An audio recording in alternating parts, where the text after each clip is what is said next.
ಇವತ್ತಿನ ಆಧ್ಯಾತ್ಮಿಕ ಪರಿಕಲ್ಪನಾ ಭಾಗವಾಗಿ ಬುದ್ಧರ ನೀತಿ ಕಥೆಗಳು ತಿಳ್ಕೊಳ್ಳಕ್ಕೆ ಪ್ರಯತ್ನ ಮಾಡೋಣ. ಈ ಅದ್ಭುತವಾದ ಈ ಜ್ಞಾನವನ್ನು ತಿಳಿಸ್ಕೊಡಕ್ಕೆ ಈಗಾಗಲೇ ವಿಜಯಲಕ್ಷ್ಮಿ ಮೇಡಮ್ ಜಾಯ್ನ್ ಆಗಿದ್ದಾರೆ. ಅವ್ರನ್ನು ಸ್ವಾಗತ ಕೋರೋಣ ಈ ವೇದಿಕೆಗೆ. Welcome madam. ಅನ್ಮ್ಯೂಟ್ ಮಾಡ್ಕೊಳ್ಳಿ ಮೇಡಮ್. ಎಸ್ ಎಸ್ ಮೇಡಮ್, ಮುಂದುವರಿಸ್ಬೋದು. Thank you. ಎಲ್ಲ ಆತ್ಮ ಬಂಧುಗಳಿಗೂ ಬೆಳಗಿನ ಶುಭೋದಯ.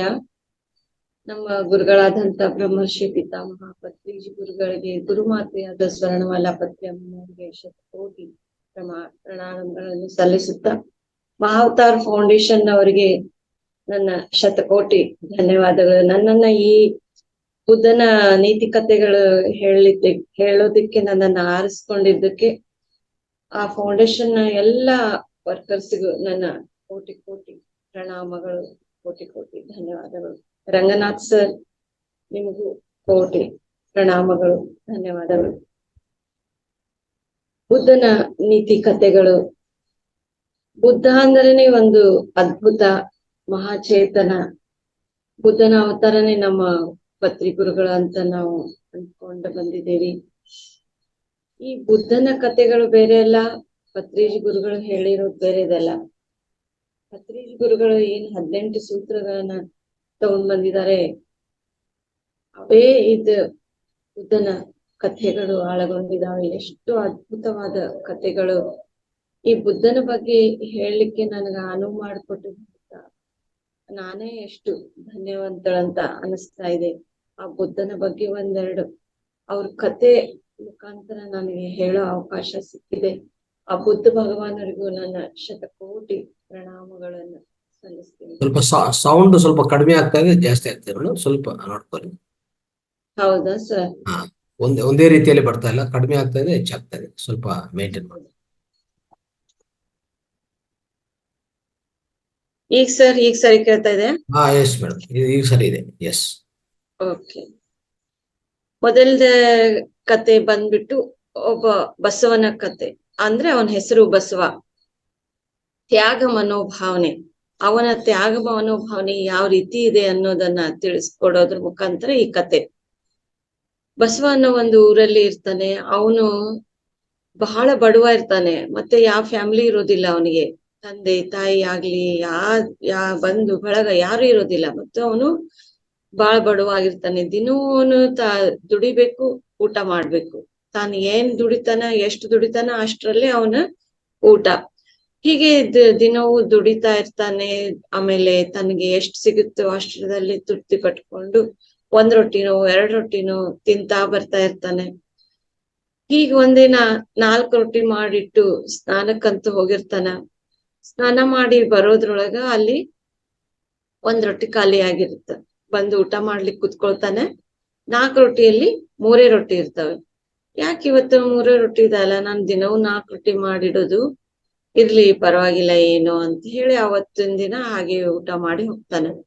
ಹಾಗೆ 2 ದಿನ ಆಗುತ್ತ, 1 ರೊಟ್ಟಿ ಕಡಿಮೆ ಇರುತ್ತ. ಯಾಕೆ ಈ ರೀತಿ ಆಗ್ತಾ ಇದೆ ದಿನವೂ? ನಾನ್ ಮಾಡಿಟ್ಟಿರೋದು 4, ಅದ್ರಲ್ಲಿ 1 ಯಾಕೆ ಕಡಿಮೆ ಆಗುತ್ತೆ ಅಂತ ಹೇಳಿ ಅವನು ನೋಡ್ಬೇಕು ಏನಾಗುತ್ತೆ ಅಂತ ಹೇಳಿ ಸ್ನಾನ ಮಾಡಿ ಬರುವಾಗೆ ಮರೆಯಲ್ಲಿ ನಿಂತ್ಕೊಳ್ತಾನ. ಅವಾಗ ಒಂದು ಇಲಿ ಬಂದು ಆ ರೊಟ್ಟಿ ತಗೊಂಡು ಹೋಗೋದನ್ನ ನೋಡ್ತಾನೆ. 2ನೇ ದಿನ ಏನ್ ಮಾಡ್ತಾನ, ಆ ಇಲಿನ ತಡೆಗಟ್ತಾನ, ನಿಲ್ಲಿಸ್ತಾನ. ಯಾಕೆ? ನಾನೇ ಎಷ್ಟು ಕಷ್ಟಪಟ್ಟು ದುಡಿದು ಈ ಸ್ವಲ್ಪ ಹಣ ಬಂದಿರ್ತದ, ಅದ್ರೊಳಗ ನಾನು ಸ್ವಲ್ಪ ಊಟನ ಮಾಡ್ಕೊಂತೀನಿ, ರೊಟ್ಟಿಯನ್ನ ಮಾಡ್ಕೊಂತೀನಿ, ಅದ್ ನನಗೇ ಸಾಕಾಗೋದಿಲ್ಲ. ಮತ್ತೆ ಅದ್ರೊಳಗ ನೀನ್ 1 ರೊಟ್ಟಿ ತಗೊಂಡ್ ಹೋಗ್ತೀಯಲ್ಲ, ಯಾಕೆ ಏನು ಅಂತ ಹೇಳಿ ಕೇಳ್ತಾನೆ. ನನ್ನ ಪಾಲಿಂದದು ರೊಟ್ಟಿ, ನನ್ನ ಪಾಲಿಂದ ನನಗ್ ತಗೊಂಡ್ ಹೋಗಾಕ್ ಬಿಡು ಅಂತ ಹೇಳಿ ಅದು ಇಲ್ಲಿ ಕೇಳಿದ್ವಿ. ನಿನ್ನ ಪಾಲಿಂದ ಹೆಂಗಾಗುತ್ತ? ನಾನು ಎಷ್ಟು ಕಷ್ಟದಲ್ಲಿದ್ದೇನೆ, ನಾನ್ ಸಂಪಾದಿಸಿರೋದು, ನಾನ್ ದುಡಿದಿರೋ ಹಣದಲ್ಲಿ ಅದು ನಾನ್ ಮಾಡಿಟ್ಟಿರೋದು, ನಂದ ಅದು, ನಿನ್ಗೆ ಹೆಂಗಾಗುತ್ತ? ನಿನ್ಗೆ ಇದೆಲ್ಲ ಕಷ್ಟ ಪರಿಹಾರ ಆಗ್ಬೇಕಂದ್ರೆ ನಾನು ಒಂದು ಉಪಾಯ ಹೇಳ್ತೀನಿ. ಒಬ್ಬ ಬೌದ್ಧ ಗುರುಗಳದಾರ, ಅವ್ರನ್ನ ಭೇಟಿ ಆಗ್ಲಿಕ್ಕೆ ಹೇಳ್ತೀನಿ, ಭೇಟಿ ಆಗ್ತೀಯ ನೀನು ಅಂತ. ಸರಿ ಆಯ್ತು, ಭೇಟಿ ಆಗ್ತೀನಿ, ಎಲ್ಲಿದಾರ ಹೇಳು ಅಂತ ಹೇಳಿ ಹೋಗ್ತಾರೆ. ಅವನು ದೂರದ ಬೆಟ್ಟದಲ್ಲಿ ಇವ ಗುಡ್ಡ ಬೆಟ್ಟ ದಾಟಿ ಒಂದು ಆಶ್ರಮ ಇದೆ. ಆ ಆಶ್ರಮದಲ್ಲಿ ಆ ಬುದ್ಧ ಗುರುಗಳು ಸಿಗ್ತಾರೆ ನಿನ್ಗೆ, ಅಲ್ಲಿ ಹೋಗ್ಬೇಕು. ಸರಿ ಆಯ್ತು, ಹೋಗ್ ಬರ್ತೀನಿ ನಾನು. ಬಹಳ ಕಷ್ಟದ ಕೆಲ್ಸ, ನೀ ಅದನ್ನ ಕಷ್ಟ ಅಂತ ಅನ್ಕೊಳ್ಳಾರ್ದ ಹೋಗ್ಬೇಕು ನೀನು. ಸರಿ ಆಯ್ತು, ಹೋಗ್ ಬರ್ತೀನಿ ಅಂತ ಅವನು ಮರ್ದಿನ ಎಲ್ಲಾ ತಯಾರಿ ಮಾಡ್ಕೊಂಡು ತನಗೆ ಈ ಊಟಕ್ಕೆ ಎಷ್ಟ್ ಬೇಕಾಗ್ತಿತ್ತು ಅಷ್ಟ ಎಲ್ಲಾ ಇಟ್ಕೊಂಡು ಹೋಗ್ತಾನೆ. ಗುಡ್ಡ ಬೆಟ್ಟ ಹತ್ತುತ್ತಾ ಇಳಿತಾ ಹೋಗ್ತಾ ಇರ್ತಾನ. ಆವಾಗ ಅಲ್ಲೊಂದು ಮಹಲ್ ಬರ್ತದೆ, ಅವನಿಗೆ ಅರಮನೆ ಕಾಣ್ತದೆ. ರಾತ್ರಿ ಆಗ್ಬಿಟ್ಟಿರ್ತೈತಿ. ಆ ರಾತ್ರಿ ಆದ್ಮೇಲೆ ಆ ಅರಮನೆಯಲ್ಲಿ ವಿಶ್ರಾಂತಿ ತೆಗೆದುಕೊಂಡು ಬೆಳಗ್ಗೆ ಹೋಗೋಣ ಅಂತ ಆ ಅರಮನೆಯಲ್ಲಿ ಒಂದು ಜಾಗದಲ್ಲಿ ಮಲ್ಕೊಳ್ತಾನೆ. ಬೆಳಗ್ಗೆ ಎದ್ದು ಹೋಗ್ತಾ ಇರುವಾಗ ಆ ಅರಮನೆ ಮಾಲೀಕ ನೋಡ್ತಾನೆ ಇವನನ್ನು. ನೋಡಿ ಕೇಳ್ತಾನೆ, ಯಾರು ನೀನು, ಎಲ್ಲಿ ಹೋಗ್ತಾ ಇದೀಯಾ, ಎದಕ್ ಬಂದೀಯಾ ಅಂತ ಹೇಳಿ. ಅವಾಗ ಇಲ್ಲ, ಹಿಂಗಿಂಗ ನಾನು ಆಶ್ರಮ ಇದೆ ಈ ಗುಡ್ಡ ಬೆಟ್ಟ ದಾಟಿ, ಆಶ್ರಮದಲ್ಲಿ ಒಬ್ಬ ಬೌದ್ಧ ಸನ್ಯಾಸಿ ಇದಾರೆ, ಅವ್ರನ್ನ ಭೇಟಿ ಆಗ್ಲಿಕ್ಕೆ ಹೋಗ್ತಾ ಇದ್ದೀನಿ. ಹೌದಾ, ನಂದು ಒಂದು ಸಮಸ್ಯೆ ಇದೆ, ಅದನ್ನ ನೀನು ಕೇಳಿ ತಿಳ್ಕೊ ಅವ್ರ ಹತ್ರ. ಏನಂದ್ರೆ ನನ್ಗೆ ದೊಡ್ಡ ವಯಸ್ಸಾದ ಮಗಳಿದ್ದಾಳೆ, 20 ವರ್ಷ, ಬಹಳ ಸುಂದರವಾಗಿದ್ದಾಳೆ, ಬಹಳ ಜಾಣಿಯಾಗಿದ್ದಾಳ. ಆದ್ರೆ ಅವಳು ಹುಟ್ಟದಾಗಿಂದ ಮಾತೇ ಆಡಿಲ್ಲ. ಯಾಕೆ ಮಾತಾಡಿಲ್ಲ ಕೇಳ್ಕೊಂಡ್ ಬಾ. ಸರಿ ಆಯ್ತು ಅಂತ ಹೋಗ್ತಾನೆ. ಮತ್ತೆ ಹಂಗೆ ಪ್ರಯಾಣ ಬೆಳೆಸ್ತಾ ಇರುವಾಗ ಅಲ್ಲಿ ಕಾಡಿನಲ್ಲಿ ಒಬ್ಬ ಮಾಂತ್ರಿಕ ಭೇಟಿ ಆಗ್ತಾನೆ. ಆ ಮಾಂತ್ರಿಕ ದಂಡ ಹಿಡ್ಕೊಂಡು ಹಾಗೆ ಧ್ಯಾನದಲ್ಲಿ ಮುಗಿರ್ತಾನೆ. ಅವಾಗ ಇವನ್ ಬರೋದು ಸಪ್ಪಳದ ಮುಖಾಂತರ ಎಚ್ಚರಗೊಂಡು, ಯಾರು ನೀನು, ಯಾಕೆ ಇಲ್ಲಿ ಬಂದಿದೀಯಾ, ಇಷ್ಟು ದಟ್ಟವಾದ ಅರಣ್ಯದಲ್ಲಿ ನೀನ್ ಯಾಕೆ ಬಂದಿ ಅಂತ. ಅವಾಗ ಅವನು ಹೇಳ್ತಾನೆ, ಹಿಂಗಿಂಗ್ ನಾನು ಆಶ್ರಮಕ್ಕೆ ಹೋಗ್ತಾ ಇದ್ದೀನಿ, ಬೌದ್ಧ ಗುರುಗಳದಾರಂತೆ, ಅವ್ರನ್ನ ಭೇಟಿ ಆಗ್ಲಿಕ್ಕೆ ಹೋಗ್ತಾ ಇದ್ದೀನಿ. ಹೌದಾ, ನಂದು ಒಂದು ಸಮಸ್ಯೆ ಇದೆ, ನೀನು ಕೇಳಿ ತಿಳ್ಕೊಂಡ್ ಬಾ. ನಾನು ಎಷ್ಟೋ ವರ್ಷಗಳಾದು ನಾನು ತಪಸ್ ಮಾಡಾಕತ್ತು. ಈ ತಪಸ್ಸು ಮಾಡಿ ಇದ್ರೂ ನನಗೆ ಮೋಕ್ಷ ಸಿಗ್ತಾ ಇಲ್ಲ. ಮೋಕ್ಷ ಸಿಗ್ಬೇಕಂದ್ರೆ ನಾನು ಏನ್ ಮಾಡ್ಬೇಕು ಅಂತ ಕೇಳ್ಕೊಂಡ್ ಬಾ. ಸರಿ ಆಯ್ತು ಅಂತ ಮುಂದೆ ಹೋಗ್ತಾ ನಾನ್ ನಿನ್ಗೆ ಈ ನನ್ನ ದಂಡ, ಇದು ಮಂತ್ರ ದಂಡ ಇದೆ, ಇದ್ರ ಮುಖಾಂತರ ನಿನಗೆ ಬೆಟ್ಟ ಗುಡ್ಡಗಳನ್ನ ದಾಟಿ ಬಿಡ್ತೀನಿ, ಅಲ್ಲಿ ಸಮುದ್ರದ ಕಡೆ ಬಿಡ್ತೀನಿ. ಸರಿ ಅಂತ ಹೇಳಿ ಅವನ ಸಮುದ್ರದ ಕಡೆ ಬಿಟ್ಟು ಹೋಗ್ಬಿಡ್ತಾನೆ ಮಾಂತ್ರಿಕ. ಅಲ್ಲಿ ಸಮುದ್ರ ದಾಟಿ ಹೋಗ್ಬೇಕಾಗಿರುತ್ತದೆ. ಸಮುದ್ರ ದಾಟಿ ಹೋಗ್ಬೇಕಂದ್ರೆ ಹೇಗೆಪ್ಪ, ಎಷ್ಟು ದೊಡ್ಡ ಸಮುದ್ರ ಇದೆ, ಇದನ್ನ ಹೇಗೆ ದಾಟುದು ನಾನು ಅಂತ ಹೇಳಿ ಯೋಚನೆ ಮಾಡ್ತಾ ಇರುವಾಗ ಅಲ್ಲೊಂದು ಆಮೆ ಕಾಣ್ತದ. ಅವನು ಆಮೆಗೆ ರಿಕ್ವೆಸ್ಟ್ ಮಾಡ್ಕೊತಾನ, ನನ್ನನ್ನ ದಾಟಿಸು, ಈ ದಡ ದಾಟಿದ್ಮೇಲೆ ಅಲ್ಲೊಂದು ಆಶ್ರಮ ಇದೆ, ಆ ಆಶ್ರಮಕ್ಕೆ ಹೋಗ್ಬೇಕು ನಾನು. ಸರಿ ಹೋಗು, ನಿನ್ಗೆ ಹೆಲ್ಪ್ ಮಾಡ್ತೀನಿ ನಾನು, ಆದ್ರೆ ನಂದೊಂದು ಕಂಡೀಷನ್, ನಂದೊಂದು ಆ ಗುರುಗಳ ಹತ್ರ, ನೀನ್ ಯಾವ ಗುರುಗಳ ಹತ್ರ ಹೋಗ್ತಾ ಇದೀಯಾ ಅಲ್ಲಿ ನಂದು ಒಂದು ಸಮಸ್ಯೆ ಕೇಳು. ಏನು, ನಾನು ಡ್ರ್ಯಾಗನ್ ಆಗ್ಬೇಕಂತ ಬಹಳ ಆಸೆ ಇದೆ ನನಗೆ. ಆ ಡ್ರ್ಯಾಗನ್ ಆಗ್ಲಿಕ್ಕೆ ನಾನು ಏನ್ ಮಾಡ್ಬೇಕು? ಎಷ್ಟೋ ವರ್ಷಗಳಾಯ್ತು ನಾನು ಇಲ್ಲಿ ಇರಾಕತ್ತು. ನನಗೆ ಆ ಡ್ರ್ಯಾಗನ್ ಆಗೋ ಇದನ್ನ ಸಿಗ್ತಾ ಇಲ್ಲ, ಆ ಸದವಕಾಶ ಸಿಗ್ತಾನೆ ಇಲ್ಲ, ಏನ್ ಮಾಡ್ಬೇಕು ನಾನು ಅಂತ ಅದ್ ಕೇಳ್ಕೊಂಡ್ ಬಾ. ಸರಿ ಆಯ್ತು ಅಂತ ಅವನು ದಡ ದಾಟಿಸ್ತದ, ಅದು ಆಮೇಲೆ ದಾಟಿಸಿದ್ಕೂಡಿ ಅವನ ಆಶ್ರಮಕ್ಕೆ ಹೋಗ್ತಾನ. ಆಶ್ರಮಕ್ಕೆ ಅಲ್ಲಿ ಗುರುಗಳು ಒಬ್ರು ಫಸ್ಟ್ ಬೌದ್ಧ ಸನ್ಯಾಸಿ ಬರ್ತಾರೆ. ನೀವು ಗುರುಗಳನ್ನ ಭೇಟಿ ಆಗ್ಬೇಕಂದ್ರೆ ಅಲ್ಲಿ ಕೂತ್ಕೊಳ್ಳಿ ಅಂತ ಕುಂದ್ರಿಸ್ತಾರೆ. 5 ನಿಮಿಷ ಆದ್ಮೇಲೆ ಗುರುಗಳು ಕರ್ಕೊಂಡು ಹೋಗ್ತಾರೆ. ಗುರುಗಳ ಹತ್ರ ಹೋಗ್ತಾರೆ. ಗುರುಗಳು, ಆಯ್ತು, ಏನು ನಿಂದು ಸಮಸ್ಯೆ, ನಿಂದ ಏನೇ ಸಮಸ್ಯೆ ಇದ್ರು 3 ಉತ್ತರದಲ್ಲೇ ಮುಗಿಸ್ಬೇಕು, 3 ಪ್ರಶ್ನೆಯಲ್ಲೇ ಮುಗಿಸ್ಬೇಕು. ನಿಂದು ಏನೇ ಕೇಳೋದಿದ್ರು 3 ಕೇಳ್ಬೇಕು, ಅದಕ್ಕಿಂತ ಹೆಚ್ಚಿಗೆ ಕೇಳಾಕ ಆಗಲ್ಲ ಅಂತ ಹೇಳ್ತಾರೆ ಗುರುಗಳು, ಬೌದ್ಧ ಗುರುಗಳು. ಅವನು ಒಳಗೆ ಯೋಚನೆ ಮಾಡ್ತಾನ, ಈಗ ನಾನ್ ದಾರಿಯಲ್ಲಿ 3 ಸಮಸ್ಯೆಗಳನ್ನ ಕೇಳ್ಕೊಂಡ್ ಬಂದೇನಿ, ಇವು ಇಂಪಾರ್ಟೆಂಟು, ನಂದು ಕೇಳ್ಬೇಕು, ನಂದು ಇಂಪಾರ್ಟೆಂಟು, ಏನ್ ಮಾಡ್ಲಿ ನಾನು ಅಂದ್ಕೂಳೆ ಅವ್ರದೆಲ್ಲಾ ನನ್ಕಿಂತ ಎಲ್ಲ ಬಹಳ ದೊಡ್ಡ ಸಮಸ್ಯೆ ಇದಾವ. ನಾನು ಹೋಗಿ ಮತ್ತೆ ಚೆನ್ನಾಗಿ ದುಡಿದು ನನಗೆ ಎಷ್ಟು ಬೇಕಷ್ಟು ಸಂಪಾದನೆ ಮಾಡಿ ಆರಾಮಾಗಿ ಇರಬಹುದು, ನನಗೆ ಶಕ್ತಿ ಇದೆ, ಎಲ್ಲ ಇದೆ, ನಾನು ಸಮಸ್ಯೆ ನಾನ್ ನೋಡ್ಕೋಬಹುದು, ನಂದೇನು ಕೇಳೋದ್ ಬೇಡ, ಇವ್ರು 3 ಮಂದಿದು ಸಮಸ್ಯೆ ಬಹಳ ದೊಡ್ಡದು ಇದೆ, ಇವನ್ನೇ ನಾನು ಕೇಳಿದ್ರಾಯ್ತು ಅಂತ ಹೇಳಿ ಅವ್ರ 3 ಮಂದಿದು ಸಮಸ್ಯೆ ಕೇಳ್ತಾನೆ. ಮೊದಲನೇದಾಗಿ ಅರಮನೆಯಲ್ಲಿರುವಂತ ಹೆಣ್ಮಗಳದು ಕೇಳ್ತಾನೆ. ಹಿಂಗಿಂಗ ಚಿಕ್ಕವಳಿರುವಾಗಿಂದ ಅವಳು ಮಾತಾಡೇ ಇಲ್ಲ, ಮಾತಾಡ್ಲಿಕ್ಕೆ ಏನ್ ಮಾಡ್ಬೇಕು, ಅವಳು ಮದ್ವೆ ಆಗ್ಬೇಕು, ಮದ್ವೆ ಆಯ್ತು ಅಂದ್ರೆ ಅವಳು ತಾನೇ ಮಾತಾಡ್ಲಿಕ್ಕೆ ಶುರು ಮಾಡ್ತಾಳೆ ಅಂತ ಹೇಳ್ತಾನೆ, ಗುರುಗಳು ಹೇಳ್ತಾರೆ.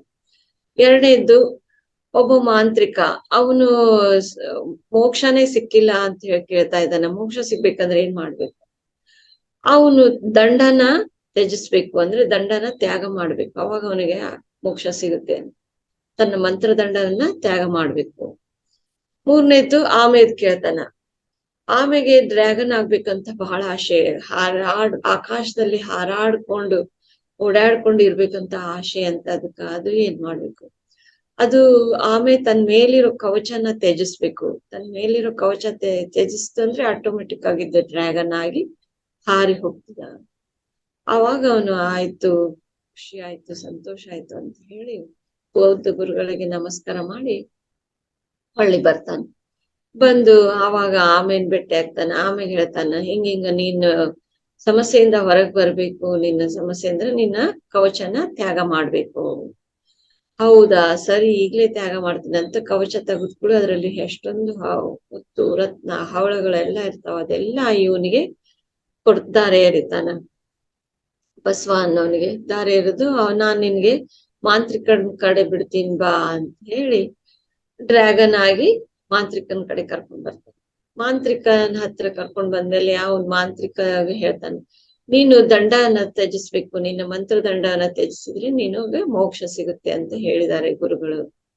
ಸರಿ, ಈಗ ಇನ್ನು ನನಗೆ ಈ ದಂಡದ ಅವಶ್ಯಕತೆ ಇಲ್ಲ, ಈ ದಂಡ ನೀನೇ ಇಟ್ಕೊಂಡ್ಬಿಡು, ನಾನು ಮೋಕ್ಷ ಸಿಕ್ತು, ತುಂಬಾ ಧನ್ಯವಾದ ಅಂತ ಹೇಳಿ ದಂಡ ಅವಾಗ ಆ ಮಂತ್ರದಂಡದ ಶಕ್ತಿಯಿಂದ ಅರಮನೆಗ್ ಬರ್ತಾನೆ ಬಸವ. ಅರಮನೆಗ್ ಬಂದು ಅಲ್ಲಿ ಅವರಿಗೆ ನಿಮ್ಮ ಮಗಳು ಮದ್ವೆ ಆದ್ರೆ ಮಾತಾಡ್ತಾಳೆ ಅಂತ ಹೇಳ್ತಾನೆ. ಹೌದಾ, ಎಷ್ಟು ಒಳ್ಳೆ ಸಂದೇಶ ತಗೊಂಡ್ ಬಂದೀಯ, ಇದಕ್ಕಿಂತ ಒಳ್ಳೆ ಸಂದೇಶ ತಗೊಂಡ್ ಬರೋರು ನನಗೆ ಯಾರಿದ್ದಾರೆ, ನೀನೇ ನನ್ನ ಮಗಳನ್ನ ಮದ್ವೆ ಆಗ್ಬಿಡು, ನಿನ್ನಂತ ವ್ಯಕ್ತಿ ಬೇರೆ ಯಾರು ಸಿಗ್ತಾರೆ ನನಗೆ ಅಂತ ಹೇಳಿ ಅವನ ಜೊತೆ ಮದ್ವೆ ಮಾಡ್ತಾನೆ. ಅವಾಗ ಅವಳು ಮಾತಾಡ್ತಾಕ್ ಶುರು ಮಾಡ್ತಾಳ. ತನಗೆ ಏನು ಕೇಳಲಾರ್ದನೆ ಎಲ್ಲಾನು ಸಿಕ್ಬಿಡ್ತು ಆ ಬಸವ ಅನ್ನೋನಿಗೆ. ಇಷ್ಟು ಅಂದ್ರೆ ತ್ಯಾಗ ಮಾಡಿದಕ್ಕೆ, ತನ್ನ ಪ್ರಶ್ನೆನೇ ತ್ಯಾಗ ಮಾಡಿದ್ದಕ್ಕೆ ಎಲ್ಲಾನು ಸಿಕ್ಬಿಡ್ತು ಅವನಿಗೆ. ಒಳ್ಳೆ ಹೆಂಡತಿ, ಮನೆ, ಆಸ್ತಿ, ಅಂತಸ್ತು, ಗೌರವ ಎಲ್ಲಾನು ಸಿಕ್ಬಿಡ್ತು. ನೋಡ್ರಿ, ತ್ಯಾಗ ಅನ್ನೋದು ಒಂದು ದೊಡ್ಡ ಶಕ್ತಿ ನಮ್ಮಲ್ಲಿ ಇತ್ತು ಅಂದ್ರೆ ನಾವ್ ಏನೆಲ್ಲ ಪಡ್ಕೊಳ್ತೀವಿ ಅನ್ನೋದು ಈ ಬೌದ್ಧ ಗುರುಗಳ ಕಥೆ ಮೂಲಕ ನಾವು ತಿಳ್ಕೊಂಡ್ವಿ. ಈಗ ಎರಡನೇದ್ರದ್ದು ಮೌನವಾಗಿರೋದ್ರಿಂದ ಏನೆಲ್ಲ ನಾವು ಸಾಧಿಸ್ತೀವಿ, ಏನೆಲ್ಲ ಪಡ್ಕೊಳ್ತೀವಿ. ಮೌನ ಅನ್ನೋ ಒಂದು ದೊಡ್ಡ ಶಕ್ತಿಯಿಂದ ಅಯ್ಯೋ ಮೌನವಾಗಿದ್ರೆ ಏನ್ ಸಿಗ್ತೈತಿ ಅಂತ ಅನ್ಕೊಳ್ಳೋರೆ ಜಾಸ್ತಿ. ಮೌನವಾಗಿದ್ರೆ ಈ ಮಾತಾಡ್ತಾ ಇರೋದಕ್ಕಿಂತ ಹೆಚ್ಚು ಸಿಗುತ್ತೆ ಅನ್ನೋದು ಎಷ್ಟೋ ಜನರಿಗೆ ಗೊತ್ತೇ ಇಲ್ಲ. ಆ ಕಥೆ ಮುಖಾಂತರ ನಾನು ಹೇಳ್ತೀನಿ. ಒಬ್ಬ ರಾಜ್ಕುಮಾರ ಇರ್ತಾನೆ, ಅವನಿಗೆ ಬಹಳ ನೊಂದ್ಕೊಂಡ್ ಬಿಟ್ಟಿರ್ತಾನೆ ಜೀವನದಲ್ಲಿ, ಬಹಳಷ್ಟು ಬೇಜಾರಾಗ್ಬಿಟ್ಟಿರ್ತದ ಜೀವನದ ಮೇಲೆ. ಅವ್ ಬೌದ್ಧ ಗುರುಗಳ ಹತ್ರ ಬರ್ತಾನೆ, ನಾನು ಬಹಳಷ್ಟು ನೊಂದ್ಕೊಂಡ್ ಬಿಟ್ಟಿದ್ದೀನಿ, ಬಹಳ ಬೇಜಾರಾಗ್ಬಿಟ್ಟಿದೆ ಜೀವನದ ಮೇಲೆ, ನಾನು ಏನ್ ಮಾಡಿದ್ರೆ ನನಗೆ ಇದೆಲ್ಲದ್ರಿಂದ ಮುಕ್ತಿ ಸಿಗುತ್ತೆ, ನನಗೆ ಖುಷಿ, ಸಂತೋಷ, ಆನಂದ, ಹುಮ್ಮಸ್ಸು ಸಿಗ್ಬೇಕು, ಎಲ್ಲ ಇದೆ, ನಾನೊಬ್ಬ ರಾಜ್ಕುಮಾರ, ನನಗೆ ಸಾಕಷ್ಟು ಆಸ್ತಿ, ಹಣ ಎಲ್ಲ ಇದೆ, ಆದ್ರೆ ನೆಮ್ಮದಿ, ಸಂತೋಷ ಇಲ್ಲ. ಅದನ್ನ ನಾನು ಸಿಗ್ಬೇಕಂದ್ರೆ ಏನ್ ಮಾಡ್ಬೇಕು ಅಂದ್ರೆ ನಾನು ಹೇಳ್ದಾಗೆ ನೀ ಕೇಳ್ಬೇಕು. ಸರಿ, ಕೇಳ್ತೀನಿ ಹೇಳಿ ಅಂತ. ನೀ 15 ದಿನ ಮೌನವಾಗಿರ್ಬೇಕು. 15 ದಿನ ಮೌನವಾಗಿರ್ಬೇಕಾ ಅಂದ್ರೆ ಅವನು ಬಹಳಷ್ಟು ಮಾತಾಡ್ತಾ ಇರ್ತಾನ, ಒಂದು ಕ್ಷಣನೂ ಮಾತಾಡ್ಲಾರ್ದಂಗ ಇರೋದಿಲ್ಲ ಅವನು. 15 ದಿನ ಮೌನವಾಗಿರ್ಬೇಕಂದ ಕೂಡ ಒಂದ್ ದೊಡ್ಡ ಶಾಕ್ ಆಗ್ತೈತಿ. ಸರಿ ಆಯ್ತು, ನೀವ್ ಹೇಳಿರಿ ಅಂದ್ರೆ ನಾನು ಮೌನವಾಗಿರ್ತೀನಿ ಅಂತ ಹೇಳಿ 15 ದಿನ ಮೌನದಲ್ಲಿ ಇರಾಕ್ ಶುರು ಮಾಡ್ತಾನೆ. ಮೊದಲನೇ ದಿನ ಸುಮ್ಮನಾಗಿರ್ತಾನೆ, ಅವನಿಗೆ ಎಷ್ಟು ಇರಿಟೇಟ್ ಆಗ್ತೈತಿ ಮೌನವಾಗಿರ್ಬೇಕಂದ್ರೆ. ಒಳಗೊಳಗೆ ಸಂಕಟ ಪಡ್ತಿರ್ತಾನೆ, ನೋವು ಪಡ್ತಿರ್ತಾನೆ, ಮಾತಾಡ್ಬೇಕಂತ ಚಡ್ಪಡಿಸ್ತಿರ್ತಾನೆ. ಆ ಸುಮ್ನೆ ಒನ್ ಡೇ ಕಳೀತದ ಹಂಗೆ, ಸೆಕೆಂಡ್ ಡೇ ಹಂಗೆ ಸ್ವಲ್ಪ ಕಡಿಮೆ ಆಗ್ತದ ಚಡ್ಪಡ್ಸೋದು. ಆದ್ರೂ ಇನ್ನು ಏನೋ ಮಾತಾಡ್ಬೇಕು ಅಂತ ಹೇಳಿ ಹೊರಗಡೆ ಬರ್ತಾನೆ, ಎಲ್ಲ ಜನರು ನೋಡ್ತಾನೆ, ಸುಮ್ನೆ ಇರ್ತಾನ. ಬಟ್ಟ ಗಿಡಗಳನ್ನ ನೋಡ್ತಾನೆ, ಪ್ರಾಣಿ ಪಕ್ಷಿಗಳನ್ನ ನೋಡ್ತಾನ. ಹಿಂಗೆ 2 ದಿನ 3 ದಿನ ಸಾಕ್ತಾ ಹೋಗ್ತದ. ಅವನಿಗೆ ಏನೋ ಒಂಥರ ಸಮಾಧಾನ ಸಿಗಾಕ್ ಶುರು ಆಗ್ತೈತಿ. ಹಿಂಗಿಂಗ್ ದಿನಗಳು ಕಳೆದಂಗೆಲ್ಲ ಮನಸ್ಸಿಗೆ ಆಹ್ಲಾದ ಅನಿಸ್ತಿರ್ತೈತಿ, ಸಮಾಧಾನ ಸಿಗ್ತಿರ್ತೈತಿ. ತನ್ನಲ್ಲಿರುವಂತ ಗೊಂದಲಗಳು ಎಲ್ಲ ಮಾಯವಾಗ್ತಾ ಇದೆ ಏನೋ ಅನಿಸ್ತಾ ಇರ್ತೈತಿ. ಏನೋ ಪ್ರಕೃತಿಯಲ್ಲಿ ಎಷ್ಟು ಆನಂದ ಇದೆಯಲ್ಲ, ಆ ಪ್ರಕೃತಿಯನ್ನ ಸವಿತಾನೆ, ತನ್ನೊಳಗೆ ಸವಿಯಾಕ್ ಶುರು ಮಾಡ್ತಾನೆ. ಹೊರಗಡೆ ಬರ್ತಾನ, ಆ ಕಿಲ ಪಕ್ಷಿಗಳ ಸೌಂಡು, ಕಲರವ, ಆಮೇಲೆ ಆ ಕಾಡು, ಆ ಮೌನವಾಗಿರುವಂತ ಕಾಡು, ಅದೆಲ್ಲಾ ನೋಡಿ ತನ್ನಲ್ಲಿ ಏನೋ ಶಕ್ತಿ ಬರ್ತಾ ಇದೆ ಅಂತ ಅನ್ಸಕ್ ಫೀಲ್ ಆಗ್ತಿತ್ತು ಅವನಿಗೆ. 14 ದಿನ 15 ದಿನ ಮುಗಿದ್ ಕೂಡ ಅವಾಗ ಗುರುಗಳ ಹತ್ರ ಬರ್ತಾನ. ಏನಾಯ್ತು, ಹೇಗ ಅನಿಸ್ತಾ ಇದೆ ಅಂದ್ಕೂಳೆ ಗುರುಗಳಿಗೆ ಹೇಳ್ತಾನ. ಹಾ ಎಷ್ಟು ಅದ್ಭುತ ಇದೆ ಈ ಮೌನದಲ್ಲಿ ಗುರುಗಳೇ. ನನ್ಗ ಮೊದಲನೇ ದಿನ ಎಲ್ಲ ನಾನು ಹೇಗ್ ಕಳಿತೀನೋ 15 ದಿನ ಅನ್ಕೊಳ್ತಾ ಇದ್ದೆ. ಒಂದೊಂದ್ ದಿನ ಕಳೆದಂಗೆಲ್ಲ ನಾನು ಬಹಳಷ್ಟು ಗಳಿಸ್ತಾ ಹೋದೆ, ಕಳ್ಕೊಳ್ಳೋದಕ್ಕಿಂತ ಹೆಚ್ಚು ಗಳಿಸ್ತಾನೆ ಹೋದೆ ನಾನು ಈ ಮೌನದಿಂದ. ಬಹಳ ಅದ್ಭುತ ಇದೆ, ಬಹಳ ಖುಷಿ ಅನ್ನಿಸ್ತು ಗುರುಗಳೇ. ಈ ನಾನು ಎಲ್ಲಾನು ಪಡ್ಕೊಂಡೆ. ಕೊನೆಗೆ ಅವನು ಧ್ಯಾನದಲ್ಲಿ ಕುಂದ್ರಕ್ ಶುರು ಮಾಡ್ತಾನ. ಮೌನ ಆದಂಗೆಲ್ಲ ಕಣ್ಣು ಮುಚ್ಚಿ ಧ್ಯಾನದಲ್ಲಿ ತೊಡಗ್ಬಿಡ್ತಾನ ಅವನು. ಆ ಧ್ಯಾನದಲ್ಲಿ ಆತ್ಮ ಜೊತೆ ಅವನು ಕನೆಕ್ಟ್ ಆಗ್ತಾನ. ಆತ್ಮದಿಂದ ತೃಪ್ತಿ, ಆತ್ಮಾಭಿವೃದ್ಧಿ, ಆತ್ಮ ಸಾಕ್ಷಾತ್ಕಾರ ಅವನಿಗೆ ಆಗ್ತದ. ಅದನ್ನೆಲ್ಲ ಹೇಳ್ತಾನೆ ಗುರುಗಳೇ. ನನಗೆ ಬಹಳ ಖುಷಿ ಆಯ್ತು, ಬಹಳ ಸಂತೋಷ ಆಯ್ತು. ನನ್ಗೆ ಏನೆಲ್ಲ ಬೇಕಂದಿದೆ ಅದೆಲ್ಲ ಸಿಕ್ಬಿಡ್ತು. ಪರಮಾನಂದ, ಬ್ರಹ್ಮಾನಂದ ಸಿಕ್ತು ನನಗೆ ಈ ಮೌನದಿಂದ. ಕೋಟಿ ಧನ್ಯವಾದ ಅಂತ ಹೇಳಿ ತಿಳಿಸ್ತಾನೆ. ನೋಡ್ರಿ, ಮೌನದಿಂದ ಎಷ್ಟೆಲ್ಲ ಸಿಗುತ್ತದಂತ ನಮ್ಮ ಬೌದ್ಧ ಗುರುಗಳು ತಿಳಿಸ್ಕೊಟ್ರು. ಅದನ್ನೇ ನಮ್ಮ ಪತ್ರಿಕೆಗಳನ್ನು ಈಗ ತಿಳಿಸ್ಕೊಟ್ಟಿದ್ದಾರೆ.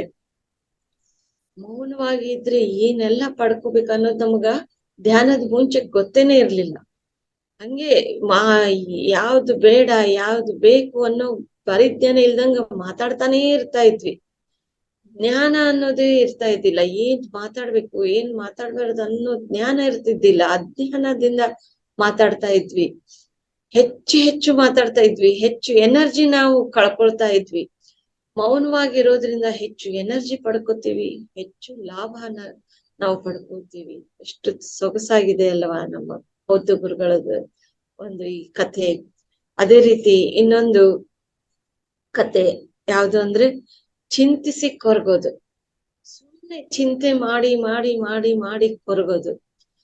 ಆ ಚಿಂತನೆ ಮಾಡಿ ಹೊರಗ್ಲಾರ್ದಂಗೆ ಒಂದು ನೀತಿ ಕಥೆ. ಏನಪ್ಪಾ ಅಂತಂದ್ರೆ, ಇಬ್ರು ಅಣ್ಣ ತಮ್ಮಂದ್ರು ಇರ್ತಾರೆ. ಎಷ್ಟು ಅನ್ಯೋನ್ಯವಾಗಿ ಎಷ್ಟು ಚೆನ್ನಾಗಿರ್ತಾರೆ ಅವರಿಬ್ರು, ಎಷ್ಟು ಖುಷಿಯಾಗಿರ್ತಾರೆ ಅಂದ್ರೆ ಒಬ್ಬರು ಬಿಟ್ಟು ಒಬ್ರು ಇರ್ತದಿಲ್ಲ. ಆ ಭಗವಂತ ಅವ್ರಿಗೆ ಎಲ್ಲಾನು ಕೊಟ್ಟಿರ್ತಾನೆ. ಆಸ್ತಿ, ಅಂತಸ್ತು, ಮನೆ, ಹೆಂಡತಿ, ಮಕ್ಕಳು ಎಲ್ಲಾನು ಕೊಟ್ಟಿರ್ತಾನೆ. ಎಲ್ಲಾನು ಪಡ್ಕೊಂಡು ಚೆನ್ನಾಗಿ ಖುಷಿಯಾಗಿರ್ತಾರೆ ಅವರು. ಒಂದಿನ ಏನಾಗುತ್ತೆ, ಅವರಲ್ಲಿ ಸಣ್ಣ ಬಿರುಕು ಬಿಡ್ತದೆ. ಏನೋ ಒಂದ್ ಸಣ್ಣ ಜಗಳ ಆಗ್ತದೆ. ಆ ಜಗಳದಿಂದ ಅವರಿಬ್ಬರಲ್ಲಿ ದೊಡ್ಡ ಬಿರುಕು. ಒಬ್ಬರ ಮುಖ ಒಬ್ರು ನೋಡಾಕ ಇಷ್ಟ ಪಡ್ತಿರೋದಿಲ್ಲ. ಆ ರೀತಿ ಆಗ್ಬಿಡ್ತಾರ ಅವರು.